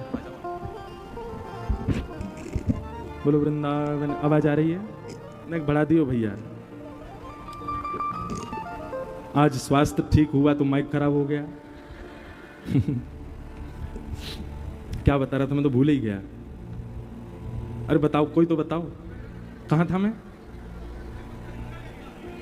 हाँ, प्रारब्ध। मान लीजिए कि मुझे अमुक वर्ष का जीवन मिला, और उस अमुक वर्ष के जीवन में मुझे पूर्व का भोगना था, पर इस जन्म में मैंने अलग अपनी लिस्ट और बना ली। भगवान बोले पुराना तेरा खत्म नहीं हुआ, तेने नए और बना लिए। हम हिसाब बराबर करने के लिए आए हैं संसार में, पर हमारा इस जन्म का तो हिसाब अलग ही बही खाता खुल गया हमारा। पुराना तो खत्म ही नहीं हुआ, नया और खोल लिया हमने। इसके साथ बुरा कर दिया, उसके साथ अनीति कर दी, इसके संग ये कर दिया, उसके इसका लेखा जोखा तो अलग बन गया। अब उसको भोगने के लिए फिर जन्म लेना पड़ेगा। क्या होता है फिर व्यक्ति जब भक्ति मार्ग को अपना लेता है तो भक्ति मार्ग में उसको क्या सिखाया जाता है? किसी के साथ गलत मत करो, किसी के साथ ऐसा मत करो, गलत खाओ पियो मत, शुद्ध विचारधारा करो। भक्ति मार्ग में वो क्या करता है? इस जन्म में जो जो कर रहा था उन सबको बंद कर देता है। अब इस जन्म का भई खाता बंद हो गया क्योंकि भक्ति मार्ग में आ गया। और जब भक्ति मार्ग में वो नाम जाप करने लग जाता है, वृंदावन जाने लग जाता है, कथा सुनने लग जाता है, खूब ठाकुर जी का प्रेमी होने लग जाता है, तो ठाकुर जी को भी उससे प्रेम हो जाता है। तब ठाकुर जी कहते हैं अब ये मेरा प्रेमी हो गया, अब क्या करें? इसका बही खाता पुराना और इस जन्म का जितना भी है सब इससे अभी भुगवा लो। फिर ठाकुर जी एक के बाद एक, एक के बाद एक, एक के बाद एक भेजते हैं, बोले इसको भी भोग ले, इसको भी भोग ले, सबसे निवृत्त हो, सबको अभी खत्म कर ले, ताकि तुम्हें दोबारा उसको भोगने के लिए आना ना पड़े। इसलिए कई बार भक्ति मार्ग में सामान्य मार्ग से ज्यादा कष्ट आ जाता है। उसको आप कष्ट रूप में मत लीजिए। और यह बात भी आप ध्यानपूर्वक सुनिएगा कि भक्ति मार्ग में आने के बाद भी यदि आपके प्रारब्ध भोग नहीं रहे हैं, कोई किसी प्रकार का मानसिक, किसी प्रकार का तन का, मन का, धन का कोई कष्ट जीवन में नहीं आ रहा, तो इसका मतलब यह है कि अभी बही खाता ठाकुर जी पूर्ण करवा नहीं रहे हैं। उसको करवाएं तो तुरंत कर लो, भोग लो, उसको खत्म करो। लेकिन जीवन में आने वाली किसी भी प्रकार की स्थिति से व्यक्ति जब भक्ति मार्ग का त्याग कर देता, ओ हो भगवान ने मेरे साथ ऐसा किया, भगवान कुछ नहीं होते, सब ये सब इन लोगों ने बना रखा है, ये सब ऐसे हैं, और नास्तिकता को अपना लेता है व्यक्ति, अपने जीवन से छोड़ देता है भक्ति मार्ग को। ऐसे व्यक्ति का पतन हो जाता है। फिर तो भक्ति कैसी होनी चाहिए? अहेतुकी भक्ति होनी चाहिए। जीवन में चाहे जैसी स्थिति आ जाए, आप ठाकुर जी का त्याग मत करो। मैं कथाओं में सुनाया करता हूं कि हमारे अष्ट सखाओं में एक सखा हुए कुंभन दास। कुंभन दास जी के एक पुत्र की मृत्यु हो गई, और उस पुत्र की मृत्यु की बात सुनकर के कुंभन दास जी मूर्छित हो गए। दुनिया के लोग बात बनाने लगे, बोले अपने आप को भगत कहते थे, बताओ इतना भी नहीं सुन पाए कि पुत्र की मृत्यु पर बेहोश हो गए। गुसाई जी को जब ये बात पता चली तो गुसाई जी बोले वो पुत्र की मृत्यु सुन के बेहोश नहीं हुआ है। बोले तो फिर कैसे बेहोश हुए? तो जाके उनसे कहा, बोले कि मुझे पता है तुम बेहोश पुत्र की मृत्यु की भाव से नहीं हुए, तुम इसलिए बेहोश हो गए हो कि भाई अब सूतक लग गए, मंदिर कैसे जाऊंगा मैं। चिंता मत करो, हम मंदिर की एक खिड़की खोल देंगे और वहां से तुमको सूतक में भी दर्शन हो जाया करेगा ठाकुर जी का। ये बात सुनते ही उनकी मूर्छा टूट गई, वो तो उठ के खड़े हो गए और कहने लगे हाँ हाँ सब क्रियाकलाप करो, पुत्र का जो करना है। उनको पुत्र विरह था ही नहीं, उनको विरह इस बात का था कि ठाकुर जी से दूरी हो जाएगी। तो भैया भक्ति मार्ग यदि जीवन में आया है तो याद रहे, परिस्थिति कैसी भी आ जाए, कितनी बुरी से बुरी भी आ जाए, आप भक्ति मार्ग का त्याग मत करना। ये दृढ़ता अपने चित्त में धारण करो, ये विश्वास अपने चित्त में धारण करो और चल पड़ो उस मार्ग पर, स्थिति कैसी भी आ जाए।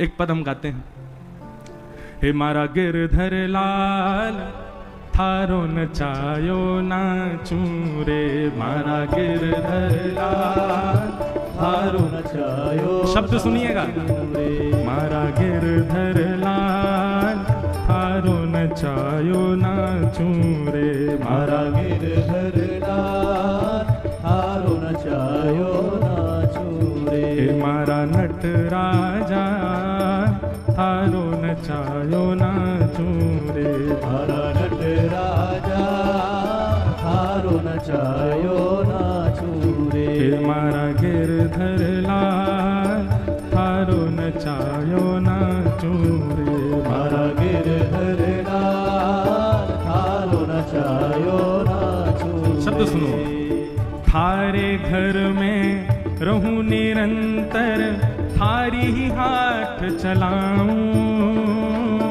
थारे घर में रहूं निरंतर, थार ही हाथ चलाऊं, हे थारे धन से थारे जन की, थारे धन से थारे जन की, थारे धन से थारे जन की, थारे धन से थारे जन की, हो सेवा तलह बजाऊं बजाऊं, मारा गिरधर लाल हारो नचायो नाचू रे मारा गिरधरलाल हारो नचायो नाचू रे। बंधुओं, भक्ति का मतलब यही होता है जो यहाँ पंक्तियां लिखी हैं। अपनी मन मर्जी की भक्ति नहीं होती है, ठाकुर जी की मर्जी की भक्ति होती है। जा रंगरा कपड़ा पहरावे वैसो ही सांग बनाऊं। जा रंगरा कपड़ा पहरावे वैसो ही स्वाग बनाऊं। हाँ, वैसो ही स्वाग बनाऊं। वैसो ही स्वाग बनाऊं। और हो जैसो बोल बुलावे मुख सो, जैसो बोल बुलावे मुख सो, जैसो बोल बुलावे मुख सो, जैसो बोल बुलावे मुख सो। मैं वैसी ही बात बनाऊं बनाऊं मारा गिरधरलाल हारो नचायो नाचू रे मारा गिरधरलाल हारो नचायो नाचू रे। मारा नटराजा हारो नचायो नाचू रे मारा नटराजा हारो नचायो नाचू। बहुत अच्छी पंक्ति है। घर का प्राणी कहाँ न माने मन मन खुशी मनाऊं। घर का प्राणी कहाँ न माने मन मन खुशी मनाऊं। घर के लोग मेरी बात नहीं सुनते। मैं उनसे कहता हूँ कथा में चलो तो कहते हैं तू पागल है, तू कथा में जाता, हम थोड़ी सुनेंगे कथा। हम कहते हैं घर में ठाकुर जी की अष्टयाम सेवा शुरू कर दो तो मुझे नाटक समझते हैं। नाम जप की कहता हूँ तो भी मना करते हैं। गिरिराज परिक्रमा वृंदावन सबके लिए मना करते हैं। कोई बात नहीं, घर के लोग यदि मेरी बात नहीं मानते तो इसमें भी प्रसन्नता क्या। अगर ये घर के लोग बात मान जाते तो मेरा इनसे मोह हो जाएगा। अच्छा, ये मेरी बात नहीं मान रहे तो इनसे मेरा मोह तो भी दूर होता जाएगा। घर का प्राणी कहाँ न माने मन मन खुशी मनाऊं। घर का प्राणी कहाँ न माने मन मन खुशी मनाऊं। ओ थारे इस मंगल विधान में, थारे इस मंगल विधान में, थारे इस मंगल विधान में, थारे इस मंगल विधान में मैं काहे टांग अड़ाऊं अड़ाऊं मारा गिरधरलाल हारो नचायो नाचू रे मारा गिरधरलाल हारो नचायो नाचू रे मारा नटराजा हारो नचायो नाचू रे मारा नटराजा। बोल गिरधरलाल प्यारे की करताल बजा के गाओ।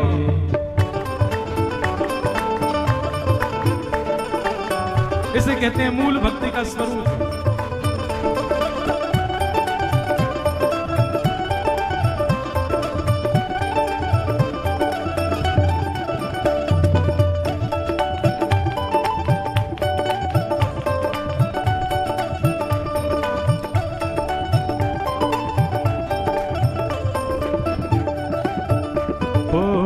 कोस हजारों पकड़ ले जावे मैं दौड़ दौड़ के जाऊं। कोस हजारों पकड़ ले जावे मैं दौड़ दौड़ के आऊं। हमारे पंजाब के लोग सबसे ज्यादा विदेशों में बस गए जाकर के। कहीं चले जाओ, मैं अभी कनाडा गया, अमेरिका गया, ऑस्ट्रेलिया, सब जगह पंजाबी हमारे पंजाब के लोग बैठे हैं। और पंजाब में कितने गांव तो ऐसे हैं कि हर गांव से एक बच्चा विदेश में ही है। भैया आप लोग ध्यान से सुनो, अपनी मन से मत जाओ, ठाकुर जी के आगे पर्ची डालो और ठाकुर जी के आगे पर्ची उठा के देखो। अगर ठाकुर जी की इच्छा हो तो जाओ, ठाकुर जी लेकर के जा रहे हो तो भागो। जैसे हमें लेके जावे वैसे ठाकुर जी सबको लेके जावे। कोस हजारों पकड़ ले जावे दौड़ दौड़ में जाऊं। कोस हजारों पकड़ ले जावे दौड़ दौड़ के आऊं। हाँ मैं दौड़ दौड़ के आऊं। मैं दौड़ दौड़ के आऊं। ओ मैं दौड़ दौड़ के आऊं। मैं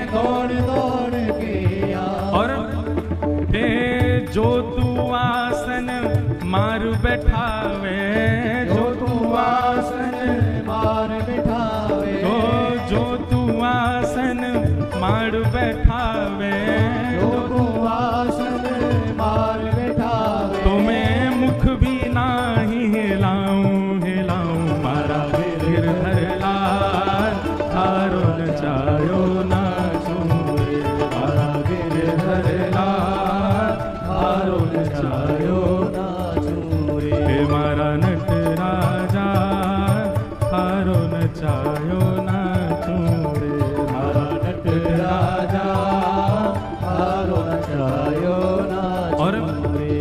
ओ जो तू तन में रोग लगावे, जो तू तन में रोग लगावे, ओढ़ चादर सो जाऊं, जो तू तन में रोग लगावे, ओढ़ चादर सो जा, हाँ जो तू तन में रोग लगावे, ओढ़ चादर सो जाऊं, जो तू तन में रोग लगावे, ओढ़ चादर सो जा, हाँ मैं ओढ़ चादर सो जाऊं, मैं ओढ़ चादर सो जाऊं, हे जो तू काल रूप बन आवे, जो तू काल रूप बने आवे, हाँ जो तू काल रूप बन आवे,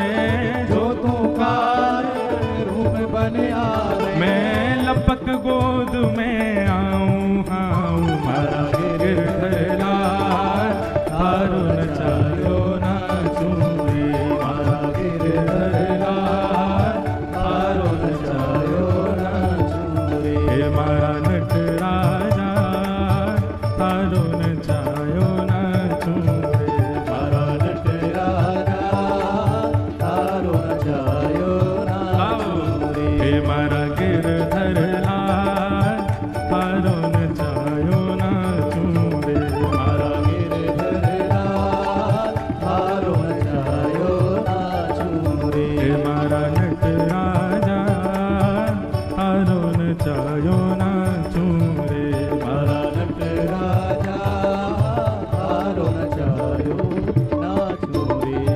कुल गिरधर लाल प्यारे की। तो भक्ति का स्वरूप कैसा होना चाहिए? आपके हिसाब से नहीं, ठाकुर जी के हिसाब से।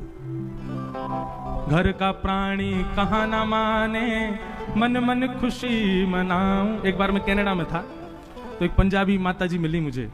माता जी तो नहीं थी होंगी 31-35 साल के बीच के। उन्होंने मुझसे क्या प्रश्न किया, बोले महाराज जी मैंने 16 सोमवार किए।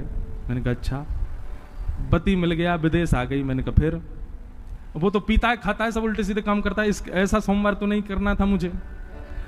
16 सोमवार किए, फिर भी ठाकुर जी ने ऐसा पति क्यों दिया? मैंने कहा बहन सुनो एक बात, यदि अनुकूल पति मिला होता ना तो आप कथा में नहीं आती आज। अनुकूल पति नहीं मिला। देखो, अनुकूल पति मिलेगा तो दोनों कथा में आओगे, और प्रतिकूल पति मिलेगा तो एक ही कथा में आएगा, दोनों नहीं आएंगे। मैंने कहा आपने 16 सोमवार किए फिर भी प्रतिकूल पति मिला, इसका मतलब क्या है? ठाकुर जी ने कहा भाई जो थोड़ा बहुत मोह तुम्हारे बंधन का कारण है वो पति में होगा, वो मोह भी तुम्हारा नष्ट हो जाए, इसलिए प्रतिकूल। भैया ये व्रत नियम साधन करने से आपके मन चाहिए स्थिति आपको नहीं मिल सकती।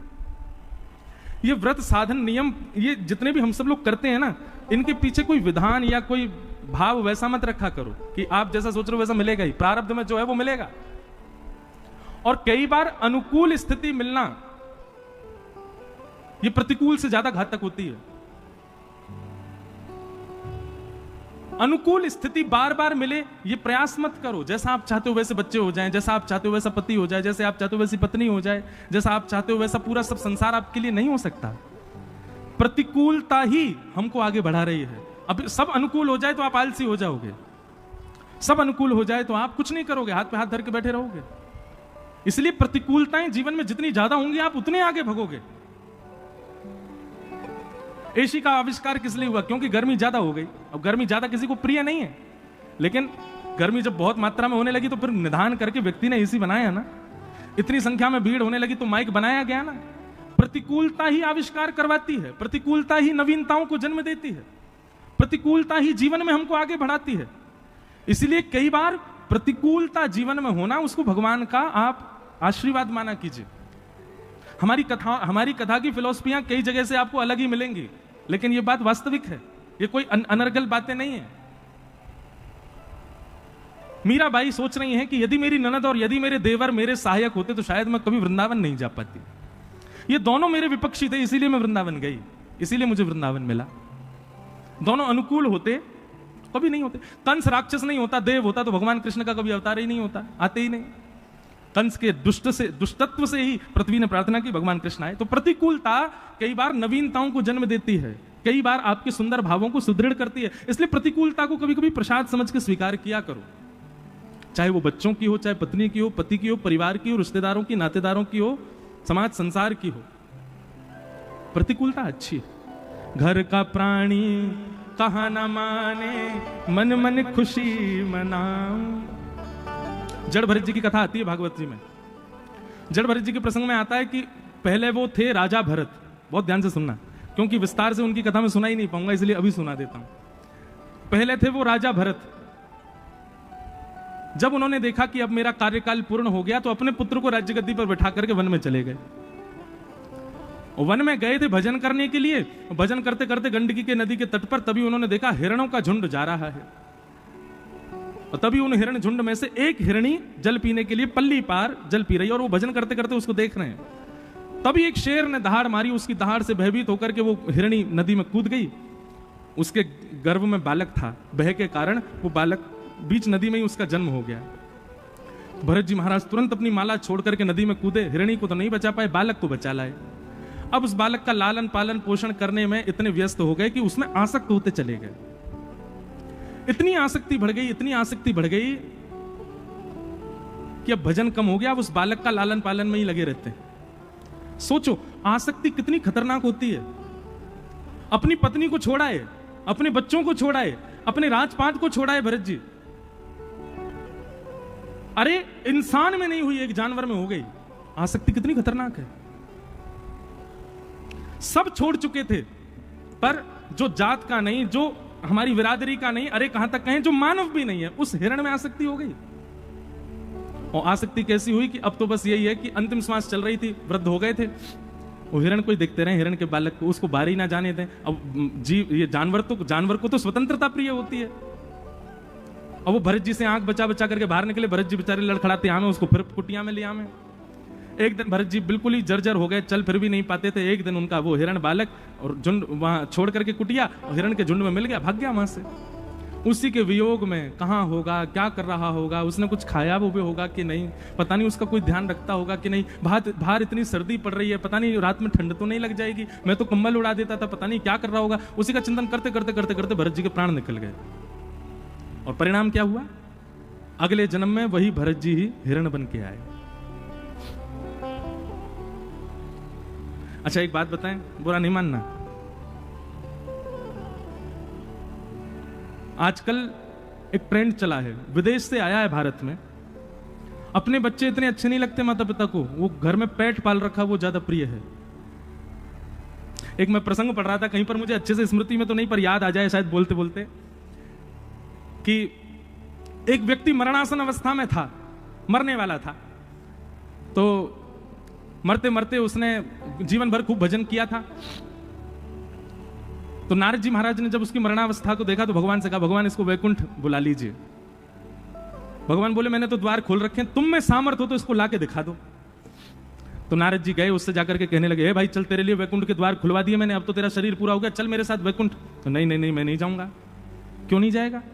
बोले, मैंने इतना बड़ा घर बनाया, बच्चों को योग्य बनाया, पर ये बच्चे अभी भी थोड़े बुद्धि से कमजोर हैं, इसलिए इनका थोड़ा मुनाफा करवाऊंगा, मैं इनके पास ही रहूंगा। बोले, कैसे रहेगा, तेरे प्राण तो निकलने वाले हैं। तो व्यक्ति बोला, वो भैंस बन रही है ना, बोले हाँ, मैं उसका चिंतन करते हुए मरूंगा, उसका पड्डा बन के आऊंगा। तो उससे क्या होगा? बोले, उससे ये होगा कि भैंस का दूध बनेगा। तो ये बाहर से दूध इतना महंगा खरीद के लाते हैं, कम से कम घर में ही दूध आ जाएगा, थोड़ा तो मुनाफा होगा। नारद जी बोले, वाह भले आदमी, तेरे जैसा नहीं देखा मैंने किसी को। अब पड्डा बन के आ गया भैंस का बालक, भैंस के दूध हो गया खूब, बालक सब दूध निकाल निकाल करके घर में पीने लगे। अब वो पड्डा बड़ा मुस्कुरावे, बहुत अच्छा है, इनका पैसा तो बचा रहा हूं मैंने जन्म लिया भैंस का बालक बन के, मेरे बालक को खर्च तो नहीं करना पड़ रहा। नारद जी को उस पर दया आ गई, बोले बता अपने परिवार के लिए बता, भैंस का बालक बन के आ गया। जब वो भैंस के बालक से अब अपने अंतिम समय में आने लगा,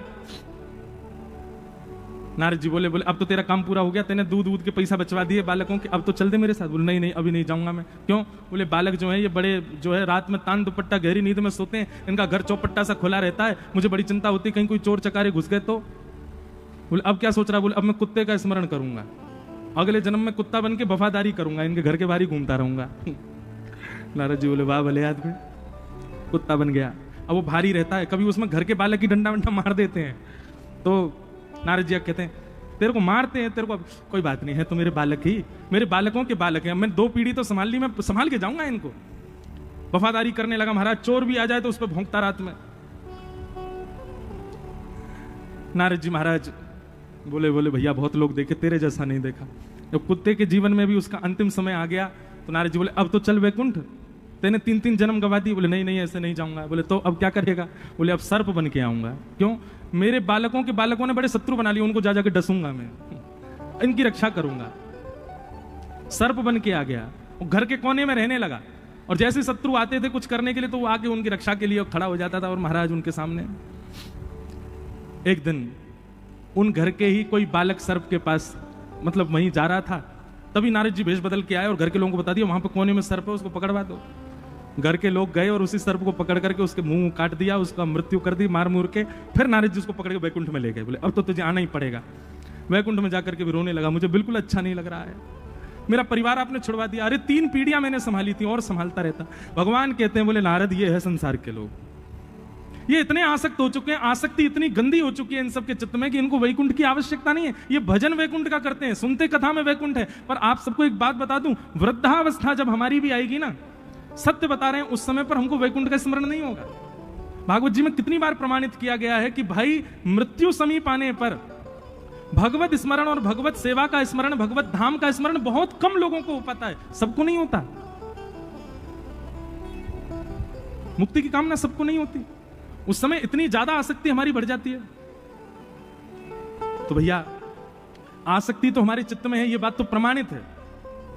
हम आसक्ति का मतलब समझते हैं, एक तो होता है मोह, और मोह की ही चरम स्थिति होती है आसक्ति।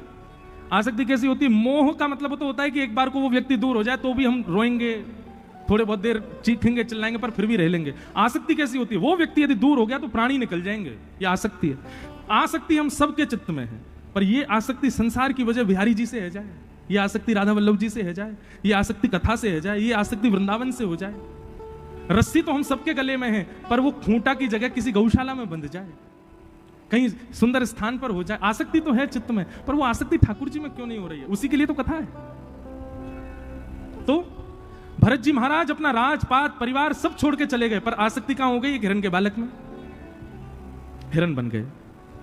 और जब दूसरे जन्म में हिरण बने तो उनको याद था कि मैं पूर्व जन्म में भरत था। दूसरे जन्म में उन्होंने ब्राह्मण का स्मरण करते हुए अपने प्राणों का त्याग किया, तो तीसरे जन्म में वो फिर से एक ब्राह्मण कुल में जन्मे मानव रूप में। और अब की बार वो जन्म से ही कैसे रहे? जड़ की भांति, बिल्कुल ऐसे रहते थे पागलों की तरह। उनके पिताजी ब्राह्मण थे, पिताजी ने उनको याद करवाया, गायत्री मंत्र याद करो। तो ऐसा संत जन बताते हैं 6 महीना तक वो ओम ही याद नहीं किया उन्होंने। क्यों? कहीं पिताजी के द्वारा बताए गए मैंने मंत्र याद कर लिए, ज्यादा गुणवान बन गया तो पिताजी कल को कहेंगे गृह प्रवेश करवाया, शादी पढ़वाया, किसी की मृत्यु हो गई है वहां पे अंतिम संस्कार करवाया, फिर से संसार में फंस जाऊंगा। अब के मुझे संसार में फंसना नहीं है। तो बचपन से कैसे रहे? जड़ के भांति, इसलिए उनका नाम पड़ गया जड़ भरत। एक बात तो बहुत प्रमाणित है बंधुओं, बहुत गुणवान होना एक प्रकार से बहुत संसारी होने का भी एक लक्षण है। पर कैसे? बहुत गुणवान है किसके लिए? संसार के लिए। आपसे चाय बनानी बहुत अच्छी आती है तो लाख आदमी आ जाए घर पे, तू ही बना चाय, तो तू ही बना के लाएगा, तेरे हाथ की से ही सिर दर्द दूर होता है मेरा, और तुम यहां बेचारे बुखार में पड़े हो, बेटा थोड़ा ही तो टाइम लगे, तू बनाया। आपने सब्जी बढ़िया बना दी तो पूरे घर में आपको ही ढूंढा जाएगा, कहां है सब्जी, बना जल्दी, कुछ बढ़िया सी बना दी हो, कि तेरे हाथ में स्वाद बहुत है। आप यदि किसी गुण में श्रेष्ठ हो और उससे आपने एक बार संसार को रिझा दिया, संसार पीछे ही पड़ा रहेगा कि भाई तू ही कर। लेकिन हमारे संत जन कहते हैं कि जब गुण से संसार रीच करके बार बार आपको पकड़ता है, उसी गुण से कभी ठाकुर जी रीच गए तो भी बार बार आपको ही पकड़ेंगे। अरे सूरदास जी को पकड़ के बैठा देते ठाकुर जी सामने, बोले पद सुनाओ। हितरवंश महाप्रभु को ठाकुर जी कह करके बोलते थे, मुझे पद सुनाओ, मुझे सुनना है आपसे। हमसे क्यों नहीं कहते? क्योंकि हमने अपने गुण का प्रयोग संसार को रिझाने में लगा रखा है। एक बार प्रयास करके देखो ठाकुर जी की सेवा में, और बस उस सेवा में यह भाव रहे कि और कोई वाहवाही करे ही ना, बस यही वाह करें। गोविंद स्वामी जी के प्रसंग में आता है कि एक बार राग भैरव गा रहे थे सुबह सुबह, तभी किसी बादशाह ने आकर, कुमनदास जी के चरित्र में आता है कि एक बार राग भैरव गा रहे थे तो किसी बादशाह ने पीछे से सुन लिया और सुन करके कहा वाह वाह वाह वाह वाह वाह। कुमनदास जी बोले कौन वाह वाह कर रहा है? तो बोले एक महाराज बादशाह वाह वाह कर रहा है। कुमनदास जी ने उसी समय अपने राग मालिका ग्रंथ में, जो उनकी राग मालाओं की जो किताब थी, उसमें से भैरव राग का पन्ना फाड़ा और उसके टुकड़े करके उसको कुंड में फेंक दिया। बोले आज के बाद इस राग को कभी नहीं गाऊंगा। क्यों?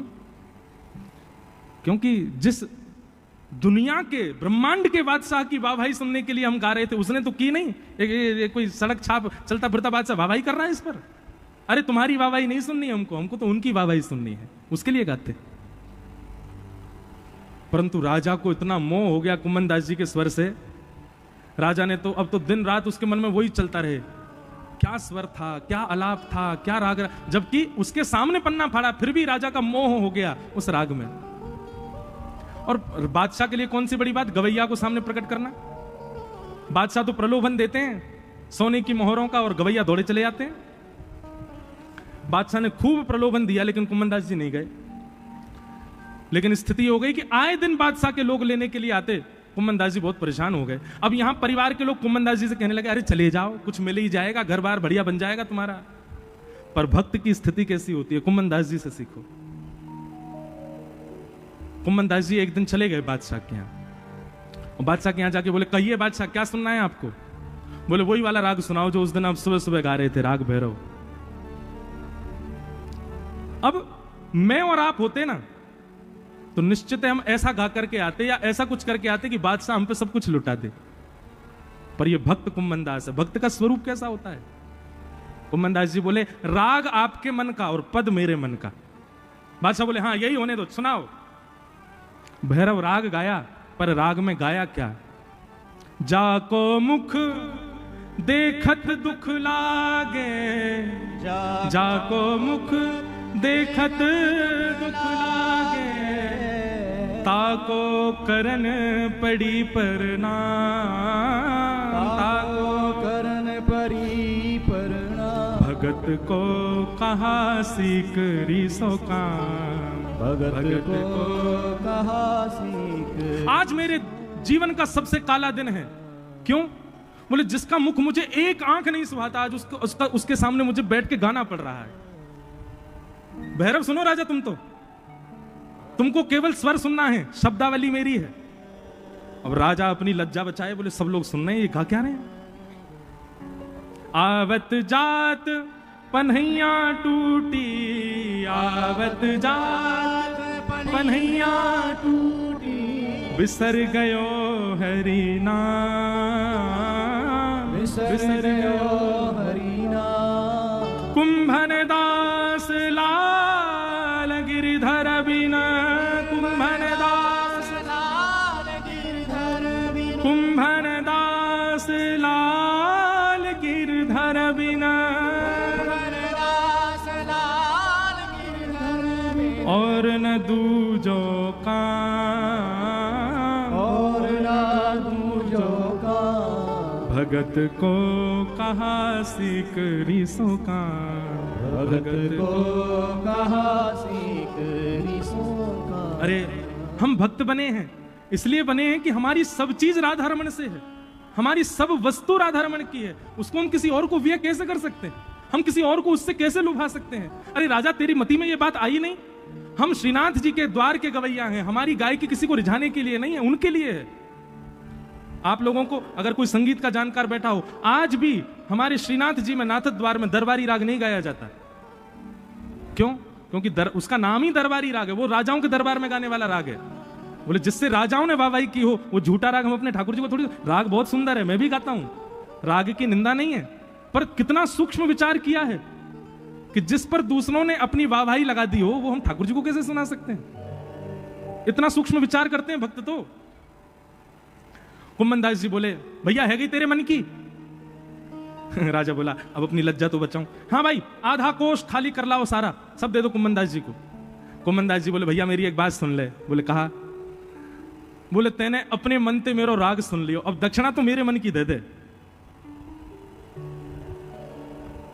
अकबर बोला, बादशाह बोला, इससे तो मेरा और मान बढ़ेगा, ये जो मांगेंगे सो दे दूंगा, तो सब लोगों में वाहवाही हो जाएगी। कुम्मन दास जी, चूकना नहीं, जो चाहिए मांग लो। बोले, पहले तू वचन दे, जो मैं मांगूंगा सो देगो, और पूरा पूरा देखो, आधा अधूरा नहीं देखो। बोले, अरे आप बादशाह के सामने खड़े हैं, मांगने में चूक मत कीजिए, मांग लीजिए क्या चाहिए। कुम्मन दास जी अपनी झोली फैला करके बोले, बादशाह मुझको एक ही वरदान दे दे कि जब तक मेरे तन में प्राण है तब तक तेरो मोह मोह ना देखना पड़े, मेरे सामने कभी मत आइयो, मोकू अपना मुख मत दिखाइयो और तू मेरो मुख भी मत देखियो, बस यही दक्षिणा दे दे मोकू। मोकू तो कभी देखनो ना पड़े, ब्रजभाषा समझ में आवे ना, मोह तो कभी देखनो ना पड़े, ऐसा वरदान दे। हम मांग सकते हैं कभी? महाराज अभी फोन आ जाए आपके पास में, भारत के प्रधानमंत्री यशस्वी श्री नरेंद्र मोदी जी आपको याद कर रहे हैं, तुरंत भागोगे? कथा तो होती रहती है, क्या करना है भैया? कई बार ना भक्ति मार्ग में भक्ति की परीक्षा लेने के लिए ठाकुर जी उसको उपलब्धियां दिखाते हैं कि ये मेरे मार्ग का त्याग करके उपलब्धि स्वीकार करना चाहता है कि नहीं। और जब आप उपलब्धि के आसक्ति में चले जाते हो, उस उपलब्धि के पास चले जाते हो, ठाकुर जी आपको मतलब समझ लो ठोक बजा के देख रहे थे, कच्चा है कि पक्का? ठाकुर जी समझ जाते हैं कच्चा ही था, मैंने प्रलोभन दिया, इसने तुरंत लपक लिया। लेकिन भक्ति मार्ग में आने के बाद संसार के प्रलोभनों को भी आप ठुकरा दो, तब निकल के आती हैं भक्तिमती मीराबाई, जो राजकीय वस्त्रों का त्याग करती हैं, राजा के पूरी वेशभूषा का त्याग कर देती हैं, तब निकल करके आते हैं गोस्वामी सूरदास जी। जिन सूरदास जी पर बहाना था, वे चाहते तो ठाकुर जी से कह सकते कि मैं कैसे भक्ति करूं, नेत्र ही नहीं दिया आपने, लेकिन ठाकुर जी के द्वारा दी गई उस कमी को ही उन्होंने साधन बना लिया ठाकुर जी की प्राप्ति का। नेत्र नहीं थे तो मन में विचार करते, बोले बाहर के चक्षु की तो आवश्यकता ही नहीं है, बाहर के चक्षु तो संसार में आसक्ति दे देते हैं, मन के चक्षु होने चाहिए, और मन के चक्षु से ही ठाकुर जी का दर्शन करते थे। गोस्वामी तुलसीदास अपनी विद्वत्ता, अपनी कवित्व शैली से दुनिया को रिझाने के लिए कुछ भी लिख सकते थे, लेकिन मानस जी की रचना की, और मानस जी की रचना में स्पष्ट लिख दिया, संसार के लोगों ध्यान पूर्वक सुनो, तुमको रिझाने के लिए मैंने नहीं लिखी है मानस, स्वांतः सुखाए तुलसी रघुनाथ गाथा, मैंने अपने आप को सुख देने के लिए मानस जी को लिखा है, मैं अपने चित्त को राम जी का दास बनाना चाहता हूं, इसलिए मैंने मानस लिखी है। नाम ही है मानस, जो मन से प्रकट है और मन के लिए है, वही मानस। भैया जिसने त्याग नहीं किया ना भक्ति मार्ग में, वो काय बात को भक्त? जो सोचता है मैं सबके संग रहते हुए, सबको समेटते हुए, जैसे मैं पहला था वैसे ही व्यवस्थित रहते हुए मैं भक्ति मार्ग में आ जाऊं, कभी नहीं आ पाएगा। त्याग तो उसको करना पड़ेगा, अपने सुख का, अपनी समृद्धि का, अपने संबंधों का, अपने ऐशो आरामों का, अपने स्वरूप का त्याग तो उसको करना पड़ेगा। त्याग किए बिना भक्ति मार्ग में नहीं आ पाओगे आप, और आ भी गए ना तो आपकी भक्ति कहीं ना कहीं आपसे अपराध बनवाती रहेगी, इसलिए त्याग बहुत जरूरी है। पर भक्ति हो कैसी? भक्ति हो कैसी? अहैतु की भक्ति। आज दृढ़ विश्वास कर लीजिए, दृढ़ संकल्पित हो जाइए, चाहे कुछ हो जाए जीवन में, चाहे कुछ हो जाए परिवार में, चाहे कुछ हो जाए मेरे साथ में, आपकी भक्ति कभी आपकी विच्छिन्न नहीं होनी चाहिए। महाराष्ट्र के एक भक्त हुए गौरवा काका, क्या नाम था? गौरवा काका। इतनी मधुर कथा उनकी। वो क्या करते थे पता? मटका बनाते थे और पैर से मट्टी गूंदते थे। तो एक बार विठल विठल विठल विठल विठल विठल कहते कहते अपने पैर से मट्टी गूंद रहे थे, तो उनकी पत्नी जल भरने के लिए गई। 1 साल का बालक गुटमुन चलता था, उसको वहीं बैठा गई और गौरवा को काका को बोल गई, ध्यान रखना बालक है यहाँ पे। बोला हाँ ठीक है। विठल विठल विठल कीर्तन करते करते वो बालक चलता चलता मट्टी में से आवाज आ रही थी तो मट्टी की तरफ चला गया और अचानक से गौरवा काका के पैर के नीचे आ गया। गौरवा काका को पता नहीं चला, वो तो इतने उन्मत्त होकर के भजन कर रहे थे कि उनका बालक पैर के नीचे आ गया, वहीं उसके प्राण निकल गए। और विठल विठल विठल कीर्तन कर रहे थे। पत्नी लौट करके आई तो देखा बालक है ही नहीं। पूरा घर ढूंढ लिया, नहीं मिला बालक। गौरवा काका कीर्तन कर रहे थे, जैसे ही नीचे देखा तो रक्त निकल रहा था वहां पर। धक्का देकर के दूर पटक दिया गौरव काका को। मट्टी हटा के देखा तो बालक मर चुका था। पत्नी ने खूब सुनाई गौरव काका को, अरे काय का विट्ठल विट्ठल बजते हो, हमारा बालक छीन लिया हमसे। अरे ये संकीर्तन क्या देगा हमको, जिसने हमारा परिवार नष्ट कर दिया, उस संकीर्तन को तुम सर्वश्रेष्ठ मानते हो।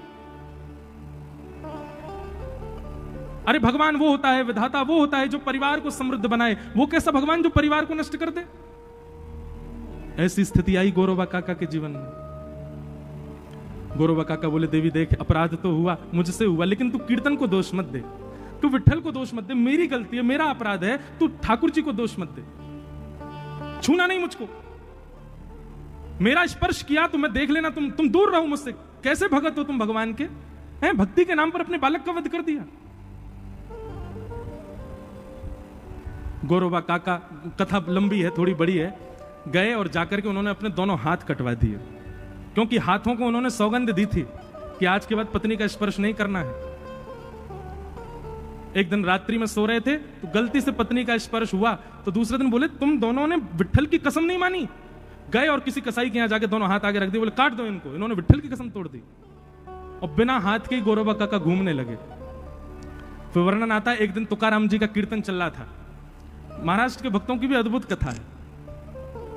तुकाराम जी का कीर्तन चल रहा था और उस कीर्तन की विलक्षणता कैसी थी, थोड़ा ध्यान से सुनना। कि तुकाराम जी कीर्तन कर रहे थे तो कीर्तन सुनते सुनते मंदिर में बैठे भगवान श्री पंडरीनाथ विट्ठल भगवान, रुक्मणी ऐसे खड़े हैं वहां पे ठाकुर जी, रुक्मणी जी से बोले रुक्मणी जी, मेरा बहुत मन कर रहा है कीर्तन में जाने का। देखो तुकाराम जी कितने भाव से कीर्तन कर रहे हैं, मेरा मन हो रहा है मैं भी चला जाऊं वहां पे।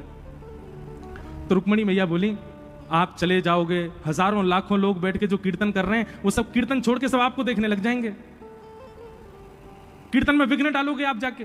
भगवान बोले, मैं विघ्न नहीं डालूंगा, मैं रूप बदल के चला जाऊंगा, मैं छुप के चला जाऊंगा, मैं पीछे जाके खड़ा रहूंगा, पर मुझे जाने दो, मुझे बहुत मन कर रहा है जाने का। तो रुक्मणी जी ने आज्ञा की, जाओ। तो ठाकुर जी कीर्तन में चले गए, प्रत्यक्ष ठाकुर जी आ गए कीर्तन में और पीछे खड़े होकर के और कमर पे हाथ धर के झूम झूम करके कीर्तन सुन रहे हैं श्री पंडरीनाथ भगवान। कीर्तन सुनते सुनते ऐसा भाव आया, पंडरीनाथ भगवान को भूल गए कि मुझे छुपना है। नाचते नाचते नाचते पूरी जनता के बीच में ही आ गए और घूम घूम करके श्री तुकाराम जी के कीर्तन में नाचने लगे। अरे वहां भक्तों की चरित्र में तो इतना तक लिखा है कि नाचते नाचते नाचते ठाकुर जी को पटका गिर गए, पीतांबरी उतरने लगी, ठाकुर जी अपने वस्त्र ढीले हो करके ठाकुर जी के वस्त्र गिरने लगे। तुकाराम जी कीर्तन, ऐसा नृत्य कौन करता होगा जैसा ठाकुर जी अपने कीर्तन में कर रहे। और उस दृश्य को जितने लोग देख रहे थे सबके नेत्र सजल।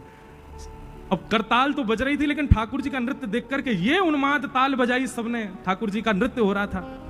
उस समय गौरव काका, आज तक कभी उनको लज्जा नहीं हुई कि मेरे हाथ नहीं है, पर अपने इतने इतने हाथों को ही हिला हिला करके आज रो रहे थे कि मेरे भी हाथ होते, ठाकुर जी के नृत्य में मैं भी ताल बजाता। नाचते नाचते नाचते पंडरीनाथ भगवान ने नेत्र खोले और गौरव काका को ही देखा। बोले, इसकी बड़ी इच्छा मेरे नृत्य में ताल बजाने की। तुरंत गौरव काका की भुजा निकल आई और गौरव काका भी ताल बजाने लगे, पंडरीनाथ भगवान के साथ नृत्य करने लगे, आनंद करने लगे। महाराष्ट्र के भक्तों के आप चरित्र सुनोगे ना, आपके नेत्रों से आंसू नहीं रुकेंगे, ऐसे ऐसे भक्त हो। श्री गुरु नानक देव जी का भी श्री नामदेव जी से बहुत प्रेम था। नांदेड़ महाराष्ट्र में तो बहुत बड़ा स्थान भी है हमारे सिख समाज का। मेरी कथा है 2026 दिसंबर में। महाराष्ट्र के भक्त अद्भुत हुए। तो कैसी भी स्थिति आ जाए, गौरवा काका जैसी तो नहीं आएगी, लेकिन फिर भी गौरवा काका ने ठाकुर जी के कीर्तन को, ठाकुर जी के नाम को श्रेष्ठ माना। ऐसे ठाकुर जी के नाम को बार बार, तो इसको कहते हैं अहेतुकी भक्ति। ऐसी अहेतुकी भक्ति का आप सब लोग आश्रय लीजिए।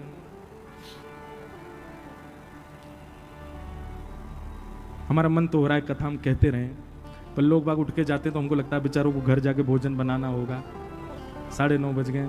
ऐसा कोई बात नहीं, तो फिर उठ के क्यों जाते हैं लोग। बोलो वृंदावन बिहारी लाल।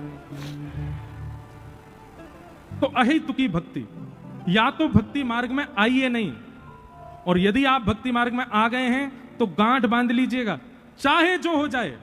आपके साथ, आपके निज साथ भगवान कभी कुछ नहीं करेंगे, कभी कुछ नहीं होगा, सब आपके प्रारब्ध से होगा। पर यदि ठाकुर जी के मार्ग में आए हो तो निश्चित है कि वो जल्दी जल्दी होगा। तो उसके होने पर विचलित होकर के भक्ति मार्ग का आपको त्याग नहीं करना, नहीं तो अपराध हो जाएगा बहुत बड़ा। इसलिए विचलनता को देख करके कभी भगवत भक्ति मार्ग का त्याग मत करो। कि धर्म स्वनिष्ठितः पुंसां विश्वक्सेन कथासूय नोत्पादये दधिरतिम श्रम एव हि केवलम। ये बहुत जरूरी जानने योग्य बात है, इसके बाद हम कथा विश्राम करेंगे, बहुत ध्यान से सुनना। यहां पर सूत जी महाराज कहते हैं हमने जितनी धर्म यात्राएं की हैं, हमने जितने वैदिक अनुष्ठान किए, हमने जितने व्रत नियम साधना अपने जीवन में की, इन सबसे ठाकुर जी प्रसन्न हैं, इन सबसे ठाकुर जी रीझे हुए हैं, ये हमें कैसे पता चले? श्री वृंदावन बिहारी लाल हमसे प्रसन्न हैं, राधा रमन लाल जी हमसे रीझे भये हैं, राधा वल्लभ लाल जी हमको प्रेम करें, हमसे प्रेम माने, ये हमको कैसे पता चलेगी?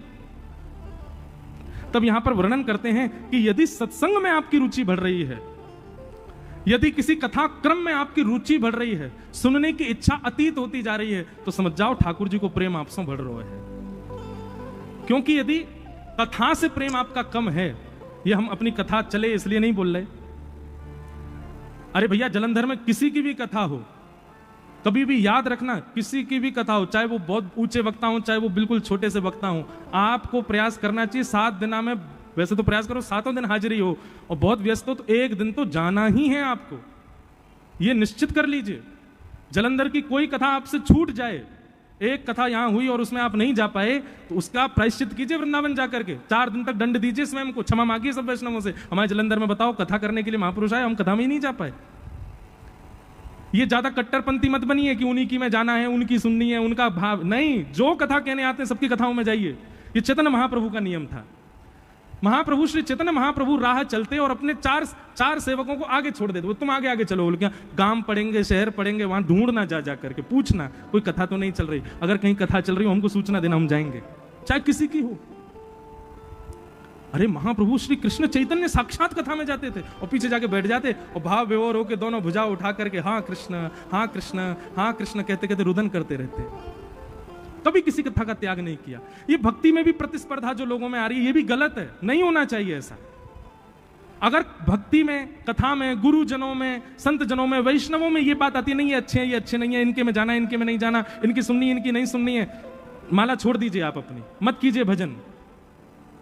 आप संत जनों में ही दोष दृष्टि रख रहे हो, आप भगवत वैष्णवों में ही दोष दृष्टि रख रहे हो। अब लोग ये कहेंगे कि वो लोग उनको रखने दो, आप अपने आप को संभालो ना, आप स्वयं को सुदृढ़ करके चलो। इसलिए आज ही नियम बना लीजिए, जलंधर में अपने रेंज के अंदर कहीं भी कथा हो, किसी की भी हो, कैसी भी कथा हो, आपको जाना है। चाहे आप एक प्रणाम करने के लिए जाओ, बहुत व्यस्त हो, घर में विवाह शादी हो रहा है, कुछ भी हो, तब भी जाओ, क्योंकि कथा में जो आपकी रुचि बढ़ती है ना, उसी से ही पैरामीटर पता चलता है कि ठाकुर जी की आपसे कितनी रुचि है। और ये बात हम नहीं कह रहे, सूत जी कह रहे हैं, धर्मस्वनिष्ठितः पुंसां विश्वक्सेन कथासूयः नोत्पादये दधिरतिम श्रम एव हि केवलम। यदि कथा में आपकी रति नहीं है तो आपके द्वारा किए गए धर्म अनुष्ठान व्रत नियम केवल और केवल फालतू की मेहनत है, ठाकुर जी आपसे प्रसन्न नहीं है।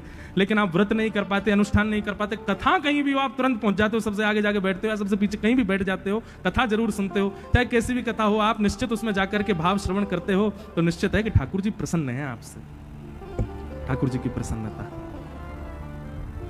इस प्रकार का भाव बताते हुए यहां सूत जी महाराज अपनी वाणी को विराम देते हैं। अब बंधुओं सुनो, कल है नंदोत्सव। क्या है? जोर से बोलो, क्या है?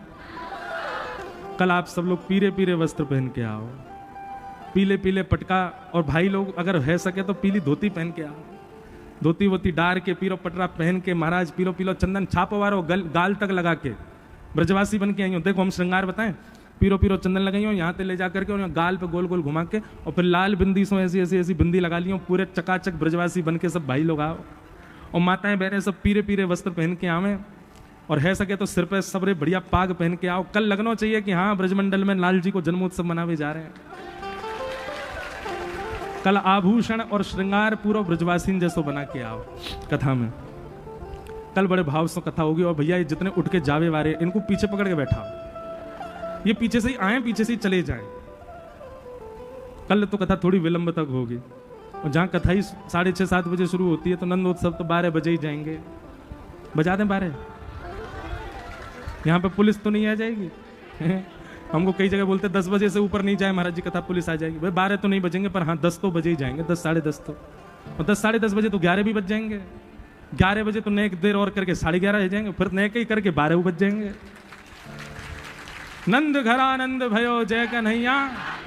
कल खूब आनंद से नंदोत्सव होगा, चश्मा संभाल के सब लोग आइयो अपनो। यहाँ मंच से तो कम लुटाया जाएगा। हमारी जितने भी व्यवस्था प्रमुख जितने बालक हैं, सबसे प्रार्थना कि ऐसी व्यवस्था रखें कि ज्यादा लूट मार नहीं हो, नेक नेक लूटे नहीं तो बाहरी व्यवस्था हो, सब ले लेके वहीं से प्रस्थान करते रहें। मंच से तो थोड़ा बहुत ही लुटाया जाए। ऐसा आनंद कल ठाकुर जी का यहाँ पर हम लोग मनाएंगे। खूब आनंद के साथ में हम लोग कल ठाकुर जी का नंदोत्सव करेंगे। आइए कथा को विश्राम की ओर ले चलें। आप सब लोग बड़े प्रेम और भाव से वृंदावन को प्रणाम करो। श्यामा हृदय कमल सो प्रगट्यो, प्यारी राधा हृदय कमल सो प्रगट्यो, और श्याम हृदय कुभार वृंदावन प्यारो वृंदावन। करताल बजा के गाओ, श्री वृंदावन मेरो वृंदावन, सब सुख सागर रूप जागर रहे वृंदावन धाम। सब सुख सागर रूप जागर रहे वृंदावन धाम। हाँ प्यारो रहे वृंदावन धाम, प्यारो रहे वृंदावन धाम। आपको पता है ये गोविंद देव जी जो है ना, गोविंद देव जी, मदन मोहन जी और गोपीनाथ जी, इन तीनों का निर्माण वज्रनाभ ने करवाया था। और वज्रनाभ ने जब इन तीनों का स्वरूप बनवाया तो गोविंद देव जी का रूप देखते ही कृष्ण पत्नियों ने घूंघट कर लिया। कृष्ण पत्नियां बोले कि वज्रनाभ ये जो गोविंद देव जी बने हैं ना, ये बिल्कुल श्री कृष्ण जैसे ही है। भगवान श्री कृष्ण का स्वरूप ऐसा ही है। इसलिए जीवन में कभी तो आप लोग हर वर्ष लगभग एक बार जयपुर जाकर के गोविंद देव जी का दर्शन किया करो। प्यारो क्या था, रूप गोस्वामी प्रकट कियो जहाँ, रूप गोस्वामी प्रकट कियो, श्री रूप गोस्वामी प्रकट कियो जहाँ, रूप गोस्वामी प्रकट कियो, राधा गोविंद रूप निधान, वृंदावन प्यारो वृंदावन, वृंदावन प्यारो वृंदावन, हे श्री वृंदावन मेरो वृंदावन, वृंदावन मेरो वृंदावन, रूप गोस्वामी प्रकट कियो जहाँ, रूप गोस्वामी प्रकट कियो, राधा गोविंद रूप निधान, वृंदावन मेरो वृंदावन, वृंदावन मेरो वृंदावन, हे श्री वृंदावन प्यारो वृंदावन, श्री वृंदावन मेरो वृंदावन। हे बिहरत निस दिन कुंज गलिन में, ब्रज जन मन सुख धाम, बिहरत निस दिन कुंज गलिन में, ब्रज जन मन सुख धाम, प्यारो ब्रज जन मन सुख धाम, प्यारो ब्रज जन मन सुख धाम। हे मदन मोहन को रूप निरख के, मदन मोहन को रूप निरख के, श्री मदन मोहन को रूप निरख के, मदन मोहन को रूप निरख के, सनातन बलि बलि जाए, वृंदावन मेरो वृंदावन, वृंदावन मेरो वृंदावन, हे श्री वृंदावन प्यारो वृंदावन, वृंदावन प्यारो वृंदावन, मदन मोहन को रूप निरख के, मदन मोहन को रूप निरख के, सनातन बलि बलि जाए, वृंदावन प्यारो वृंदावन, वृंदावन प्यारो वृंदावन, हे श्री वृंदावन मेरो वृंदावन, वृंदावन मेरो वृंदावन। जिन जिन ठाकुरों का नाम आता है उनका दर्शन आना चाहिए आपके सामने, उसी भाव से गाया कीजिए। गोविंद देव जी, मदन मोहन जी, अब गोपीनाथ जी। कैसे गोपीनाथ? गोपी ग्वाल सब ही और धारे, प्यारो गोपीनाथ, गोपी ग्वाल सब ही और धारे, प्यारो गोपीनाथ, बड़ो प्यारो गोपीनाथ, बड़ो प्यारो गोपीनाथ, बड़ो प्यारो गोपीनाथ, बड़ो प्यारो गोपीनाथ। मधु पंडित जिन कंठ लगायो, मधु पंडित जिन कंठ लगायो, श्री मधुसूदन जिन कंठ लगायो, पूजा उठा के और है रही जय जयकार, वृंदावन प्यारो वृंदावन, वृंदावन प्यारो वृंदावन, हे श्री वृंदावन मेरो वृंदावन, वृंदावन मेरो वृंदावन। मधु पंडित जिन कंठ लगायो, मधु पंडित जिन कंठ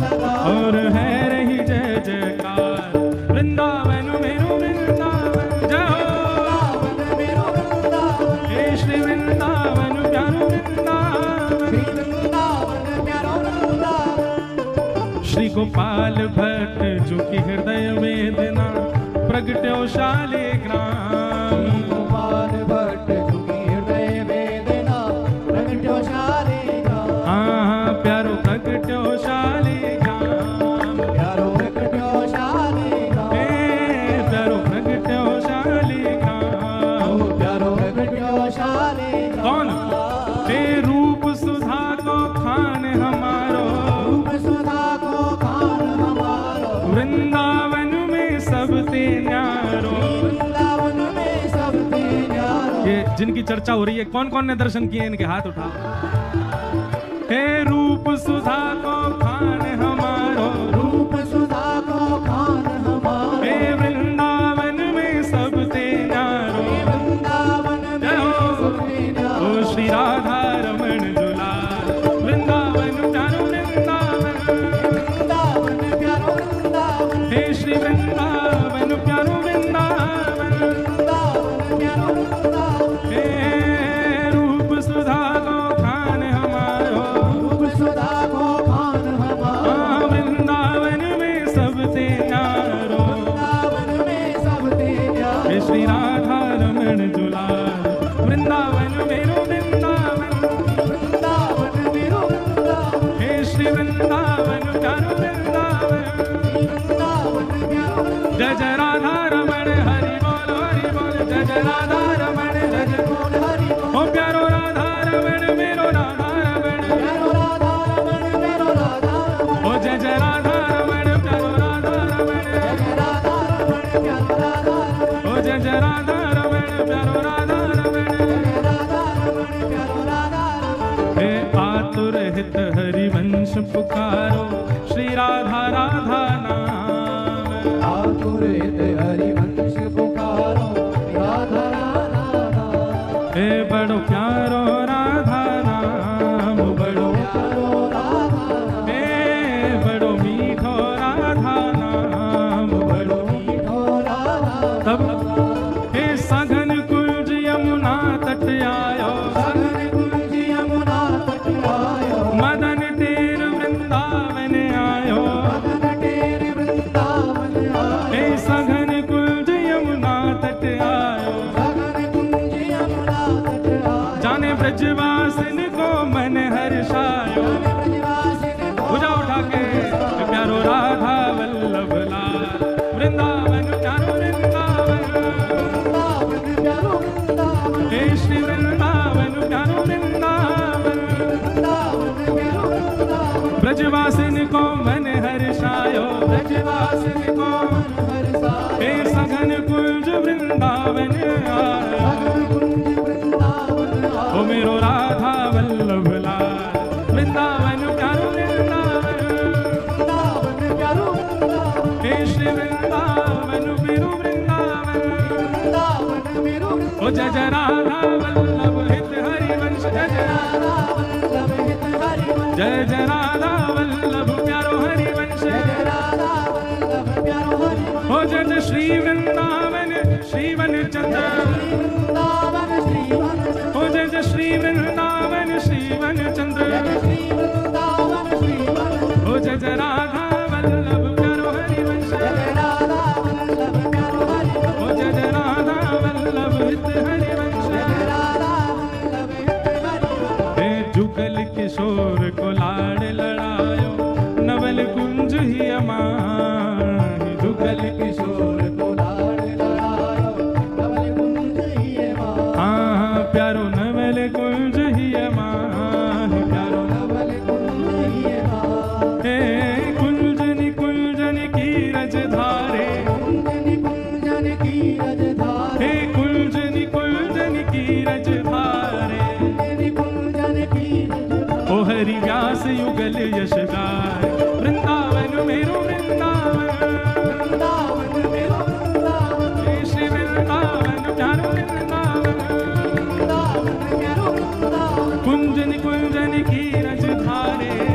कुंजन की रज धारे। ओ हरि व्यास युगल यश गाय, वृंदावन मेरो वृंदावन।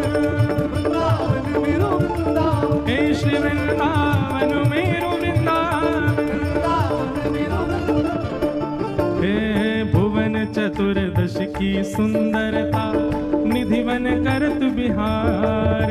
भुवन चतुर्दश की सुंदरता निधि बन करत बिहार। हे भुवन चतुर्दश की सुंदरता निधि बन करत बिहार। भुवन चतुर्दश की सुंदरता निधि बन करत जय हो बिहार। हाँ प्यारो निधि बन करत बिहार। प्यारो निधि बन करत बिहार। हे प्यारो वृंदा करत बिहार। प्यारो वृंदा करत बिहार। हे श्यामा प्यारी कुंज बिहारी। श्यामा प्यारी कुंज बिहारी। श्यामा प्यारी बांके बिहारी। श्यामा प्यारी बांके बिहारी। और जय जय श्री हरिदास वृंदावन प्यारो वृंदावन। वृंदावन मेरो वृंदावन। हे श्री वृंदावन मेरो वृंदावन। वृंदावन मेरो वृंदावन। श्यामा प्यारी बांके बिहारी। श्यामा प्यारी बांके बिहारी। हे श्यामा प्यारी कुंज बिहारी। श्यामा प्यारी कुंज बिहारी। और जय जय श्री हरिदास वृंदावन मेरो वृंदावन। वृंदावन मेरो वृंदावन। श्यामा प्यारी कुंज बिहारी। जय श्री हरिदास मुरारी। श्यामा प्यारी कुंज बिहारी। जय श्री हरिदास मुरारी। हे श्यामा प्यारी कुंज बिहारी। जय श्री हरिदास मुरारी। श्यामा प्यारी कुंज बिहारी। जय श्री हरिदास मुरारी। श्यामा प्यारी कुंज बिहारी। श्री हरिदास मुरारी। हे श्यामा प्यारी कुंज बिहारी। जय श्री हरिदास मुरारी। हे श्यामा प्यारी कुंज बिहारी। श्यामा श्यामा प्यारी कुंज बिहारी। और जय जय श्री हरिदास वृंदावन मेरो वृंदावन। वृंदावन मेरो वृंदावन। हे श्री वृंदावन प्यारो वृंदावन। वृंदावन मेरो वृंदावन। हो जिनकी कृपा से यह रस प्रगट्यो वृंदावन अभिराम। जिनकी कृपा से यह रस प्रगटो वृंदावन अभिराम। हे प्यारो वृंदावन अभिराम। ओ प्यारो वृंदावन अभिराम। हे इंद्र ईश इंद्रेश दुलारो। इंद्र ईश देश दुलारो। हम सबको प्राणन सो प्यारो। हम सबको प्राणन सो प्यारे। हे सप्त निधिन को ही उजियारो। हे सप्तनि दिन को ही उजियारो। हे नख ऊपर गिरिवर को धारो। नख ऊपर गिरिवर पूधा। हे हमारो गिरधर लाल वृंदावन प्यारो वृंदावन। वृंदावन प्यारो वृंदावन। हे श्री वृंदावन मेरो वृंदावन। वृंदावन मेरो वृंदावन। अच्छा सुनो, आप लोग नाच रहे हो, दो चार लोग उछल उछल के नाच रहे हैं और बेचारे उछलवे वाले इन पे मुंह को यूं लग रही है कितने इनकी कोलेस्ट्रॉल बर्न है होगा यहाँ पे। एक काम करें, 1 मिनट में हम गाएंगे, जो सबसे ऊंचा उछलेगा ना वाको एक माला पहनाएंगे व्यास मंच से। हे हम सबको मिलवावे वारो। हम सबको मिलवावे वारो। हे हमारो गिरधर लाल वृंदावन प्यारो वृंदावन। वृंदावन प्यारो वृंदावन। वो कुर्सी के ऊपर उछल लो भैया। वृंदावन प्यारो वृंदावन। वृंदावन प्यारो वृंदावन। हे सुनो भैया, ये बीच में नीले कुर्ता वालों भैया, एक माला ले जाओ या इनको यहाँ बुलाओ, बुलाओ आगे। रोज एक माला उसी को मिलेगी जो सबसे ऊंचा उछलेगा। कुर्सी से नीचे उतरो, ऊपर का खड़े हो। हे वृंदावन प्यारो वृंदावन। वृंदावन प्यारो वृंदावन। हे श्री वृंदावन मेरो वृंदावन। वृंदावन प्यारो वृंदावन। जय राधे राधे जय राधे राधे। राधे राधे विश्वभानु दुलारी राधे राधे बरसाने वाली राधे राधे हम सबकी प्यारी राधे राधे श्री कृष्ण प्यारी। राधे राधे जय राधे राधे जय राधे राधे जय राधे राधे जय राधे राधे जय राधे राधे जय राधे राधे जय राधे राधे जय राधे राधे जय राधे राधे जय राधे राधे जय राधे राधे जय राधे राधे जय राधे राधे जय राधे राधे जय राधे राधे जय राधे राधे जय राधे राधे जय राधे राधे जय जय श्री राम जय जय श्री राम जय जय श्री राम।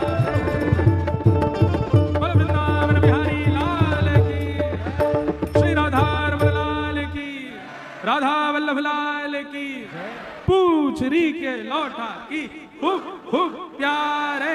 क्या बात है बंशी वारे, शाबाश। अभी आप लोग कोई भी यहाँ पंडाल छोड़ के नहीं जाएंगे, आप सबको अपने बगल वालों की सौगंध है। अभी हमारे मध्य में पूज्य हमारे बड़े भ्राता पूज्य श्री राम जी महाराज पधारे हैं। आप श्री का 2 शब्द में हम आप सब लोगों को आशीर्वचन प्राप्त होगा, उसके बाद ही यहाँ से कोई जाएगा। और कोई जा रहा हो तो बगल वाले बात खींचनी हो, रुक जाते हो, मेरी सौगंध लगी है। अभी कोई जाना नहीं, कल सब लोग समय से आना। कल कृष्ण जन्मोत्सव हम लोग बड़े भाव से मनाएंगे। कुछ महाराज जी आए हैं, और महाराज जी तो पंजाबी में खूब सुंदर बोलते भी हैं, और महाराज जी थोड़ा बहुत गाते भी हैं। कुछ भी भाव महाराज जी प्रस्तुत करें, उसके बाद हम लोग भागवत जी की आरती करेंगे। सबको जय श्री कृष्ण, जय सिया राम, जय श्रीमन नारायण, जय जय श्री राधे। राधे राधे। पंजाबियां वांगू बोलो ना, गज के महाराज जी नूं पता भी लगना चाहिए भी तुसीं पंजाब च आए हो। राधे राधे।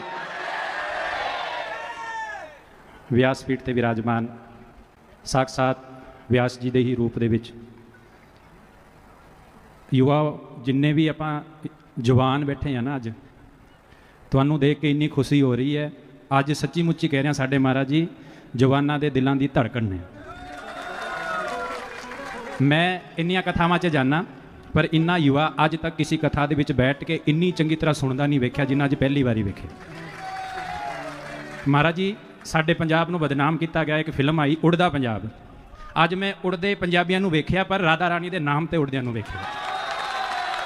आ है साडा असली पंजाब। पर हजे महाराज जी जिन्ने इत्थे बैठे, इस तो पता लंगर हाल से बैठे हैं, क्योंकि पंजाबियों नूं खाना थोड़ा जिहा ज़्यादा पसंद है।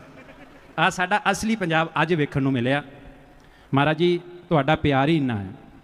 सच्ची मुच्ची कथा दे विच असीं सुणदे हां दुनिया दीयां गल्लां वध हुंदियां ने, जां पैसे मंगण दीयां गल्लां वध हुंदियां ने, पर इक्को एक इंद्रेश जी उपाध्याय जी महाराज जी की कथा दे विचों मैं ये चीज़ कदे वेखण नूं नहीं मिली। इस कथा दे विच सिर्फ भागवत कथा की ही गल होंदी है, कोई भी बाहरली गल नहीं होंदी है। तो साडी दोस्ती महाराज जी अज जिन्ने बैठे है ना, आपां कहने साडी यारी, तुसीं साडे कृष्ण हो, असीं तुहाडे सुदामे। पर कृष्ण वाला वादा जरूर निभायो, असीं धन नहीं मंगदे तुहाडे तो। असीं महाराज जी कह रहे हिंदी में समझाओ। मैं कहा महाराज जी हमारी सबकी, मेरी नहीं सबकी और आपकी हमारी ऐसी दोस्ती है जैसे भगवान कृष्ण और सुदामा की दोस्ती थी। आप हमारे कृष्ण हो, हम आपके सुदामा हैं। कृष्ण जी भगवान वो अवतार लेके आए, आप व्यासपीठ पे विराजमान हो, हम आपको व्यास रूप में मानते हैं। इस व्यासपीठ के बाद आप हमारे मित्र हैं, आप हमारे दोस्त हैं, आप हमारे भाई हो। पर इस व्यासपीठ पे जब तक आप विराजमान हो, आप हमारे व्यास जी ही हो, और जब तक आप हमारे कृष्ण हैं और हम आपके सुदामा। ठीक है ना जी, सारी गल ये सब की तरफ से ही है। और जलंधर की जो भी ये भक्त मंडली है, महाराज श्री जी की कथा कराई है, पर मैं आपसे जरूर निवेदन करूंगा, ये हर साल कथा एक बार नहीं 2-3 बार होनी चाहिए। ये पंजाब को बचाना है, ये हमारे युवाओं को बचाना है, हमारे युवाओं को नशे से बचाना है, हमारे युवाओं को शराब। इस टाइम लोग ठेकों पे जाके शराब पीते हैं, पर आप धन्य हैं कि आप कथा के अंदर आके बैठे हो। लोग अपना धर्म बदल रहे हैं, पर आप महाराज जी की कथा में बैठे और भगवान कृष्ण के साथ जुड़े हुए हो। इस पंजाब को बचाना हो तो बार बार कथा कराइए, ताकि हम हमारे युवा बच्चे नशों से दूर होए और हमारे माता पिता की सेवा करें। पंजाब में सबसे ज़्यादा वृद्धाश्रम हो गए, पंजाब में सबसे ज़्यादा, जितना सोचा जाए ना पूरे भारत के अंदर जितने वृद्धाश्रम नहीं होंगे जितने पंजाब में हैं। और हमारे पंजाब के हर एक गाँव खाली हो रहा। महाराज जी जलूर धाम के अंदर जब मैं आया था, एक बच्चे को आवाज़ लगाते तो 500 लड़के आते थे। आज वो 500 सारे विदेश में बैठे हैं, और हमें ये हो रहा हमारा जलूर धाम ही खाली हो रहा, हर घर का एक बच्चा बाहर है। तो ये सारे पंजाब की स्थिति ऐसी ही है। तो हमारे युवा पीढ़ी को बाहर जाने से बचाओ, यहीं शिक्षा दो, और ऐसा ना वृंदावन मिलेगा ना ऐसा रास मिलेगा। मैं ज़्यादा आपका समय नहीं लेता हूँ क्योंकि समय काफ़ी हो गया। और हमारे भूरी वाले महाराज जी के उस प्रणाली से जो गौ माता की सबसे ज़्यादा सेवा करने वाले मेरे गुरु तुल्य स्वामी कृष्णानंद जी महाराज जी के भी श्री चरणों में प्रणाम करता हूँ। और एक बार दोबारा मैं अपने दोस्त कह लो, मित्र कह लो, भाई कह लो, मेरे सारे रिश्ते इनके साथ है, क्योंकि मैं इनको सच्ची मुच्ची बहुत प्यार करता हूँ, ये भी मेरे को बहुत प्यार करते हैं। तो मैं इनको भी बार बार व्यास रूप में मानता हुआ, इनको दंडोत प्रणाम करता हुआ यहीं अपनी वाणी को विराम। बोलो भगवान श्री कृष्णचंद्र भगवान की, श्री व्यास भगवान की, भागवत महापुराण की। इंद्रेश जी आपको बहुत बहुत प्रणाम। आपके पिता श्री पूज्य श्री कृष्ण ठाकुर जी ने जीवन भर भगवान के रसकों को भागवत कथा के द्वारा रिझाया है, परम सुख दिया है। और हमारे भारत की व्यासपीठ के गौरव हैं पूज्य कृष्ण ठाकुर जी, और उन्हीं की कृपा आपकी वाणी के ऊपर आपको अपनी परंपरा से मिला हुआ ये भागवत जी का जो दिव्य प्रसाद है आज हम प्रत्यक्ष देख रहे हैं। हजारों वैष्णवजन आनंद मगन हो रहे हैं। आपको बहुत बहुत सभी वैष्णव गुरुजनों का, महापुरुषों का आपको बहुत बहुत आशीर्वाद, क्योंकि हमारे ब्रज में तो ये परंपरा है कि ठाकुर जी को भी आशीर्वाद देते हैं और आपकी कृपा करना बनी रहे। मैंने 2 मिनट ही लेने हैं। आप जलंधर निवासी बहुत सावधानी पूर्वक सुनो। संतों के हृदय की पीड़ा होती है। साधु माई बाप हैं, साधु भाई बंद, साध मिलावे राम से काटे जम के फंद। जो गलती हमारे कश्मीर के हिंदुओं ने करी थी और उसके परिणाम कितने भयानक हुए, पिछले समय हमने सब वो अपने भाइयों का कष्ट देखा। कितनी हमारी बहनें, बेटियाँ, माताओं के साथ कितना बड़ा अत्याचार हुआ। बड़े बढ़ाए हमारे लोगों के घर उजड़ गए। वहाँ के हिंदुओं ने वही किया था जो आज वर्तमान समय का हिंदू, भले ही वो पंजाब का है, जहाँ देश के अन्य क्षेत्रों का है, जो भूल कर रहे हैं। ऐसे ही दिव्य अनुष्ठान होते रहें, हम सब सुखपूर्वक अपने घरों में रहें, कारोबार करें, हमारे मठ मंदिर सुरक्षित रहें। उसके लिए हिंदू जनमानस एक हो। हिंदू एकता वर्तमान समय की बहुत बड़ी ज़रूरत है। रात हमने मंच से निवेदन किया था कि माता वृंदा की, जगत जननी माता वृंदा की जो दिव्य स्थली देवी तालाब मंदिर त्रिपुर मालिनी की पीठ है, सभी वैष्णवजन शनि मंगलवार वैसे तो घर में नित्य हनुमान चालीसे के पाठ करें, हो सके तो 11 करें, जितने भी बन पाएँ जरूर करें, और माँ के चरणों में जा कर के हनुमान चालीसे के पाठ करें। सब हिंदू जनमानस एक हो। वर्तमान समय की बहुत बड़ी ज़रूरत है। इसलिए सभी जलंधर निवासियों से निवेदन है, हिंदू एकता जलंधर से ऐसी बने, पूरा पंजाब का हिंदू जनमानस एक हो। जो विधर्मी आज जहाद, लव जहाद, धर्मांतरण जैसे महापाप कर रहे हैं, षड्यंत्र कर रहे हैं, हम सब जागरूक हों। उसके लिए क्या करें? सब सुख लें तुम्हारी शरणा, तुम रक्षक काहू को डरना। सभी हनुमान चालीसे के पाठ करें, हरि नाम गुणगान करें, और वेद लक्षणा गौ माता की। कल लाल जी ने कहा कि वृंदावन में जाओ तो ठाकुर जी के लिए भोग लेके जाओ, पर ठाकुर जी को वेद लक्षणा देसी गौ माता के गव्य पदार्थ, दूध घी से जो भोग आप ठाकुर जी को लगाएंगे तो गिरधर जी पाएंगे, बिहारी जी पाएंगे। इसलिए आप सब गौ माता की सेवा रक्षा के प्रति, सनातन धर्म संस्कृति के प्रति जागरूक हों। 108 करोड़ हनुमान चालीसे के पाठ हमने सभी जलंधर निवासियों से निवेदन किया है, और अपने घरों में पाठ करें, अपने प्रियजनों से कराएं, और अन्य क्षेत्रों से भी जो वैष्णवजन आए हैं वो भी अपने नगरों में हनुमान चालीसे के पाठ करें। सब सुख लें तुम्हारी शरणा, तुम रक्षक काहू को डरना। नवरात्रि आने वाले हैं, माँ भगवती के लाले हनुमान जी आप हम सब की रक्षा करेंगे। नित्य आप इस भाव को श्रवण करके अपने हृदय में धारण करें। इंद्रेश जी के लिए बहुत बहुत शुभ मंगल कामना, अनुज जी को बहुत बहुत आशीर्वाद, और राम जी को बहुत बहुत प्रणाम। जय श्री राम, जय श्री राम। आरती अति पावन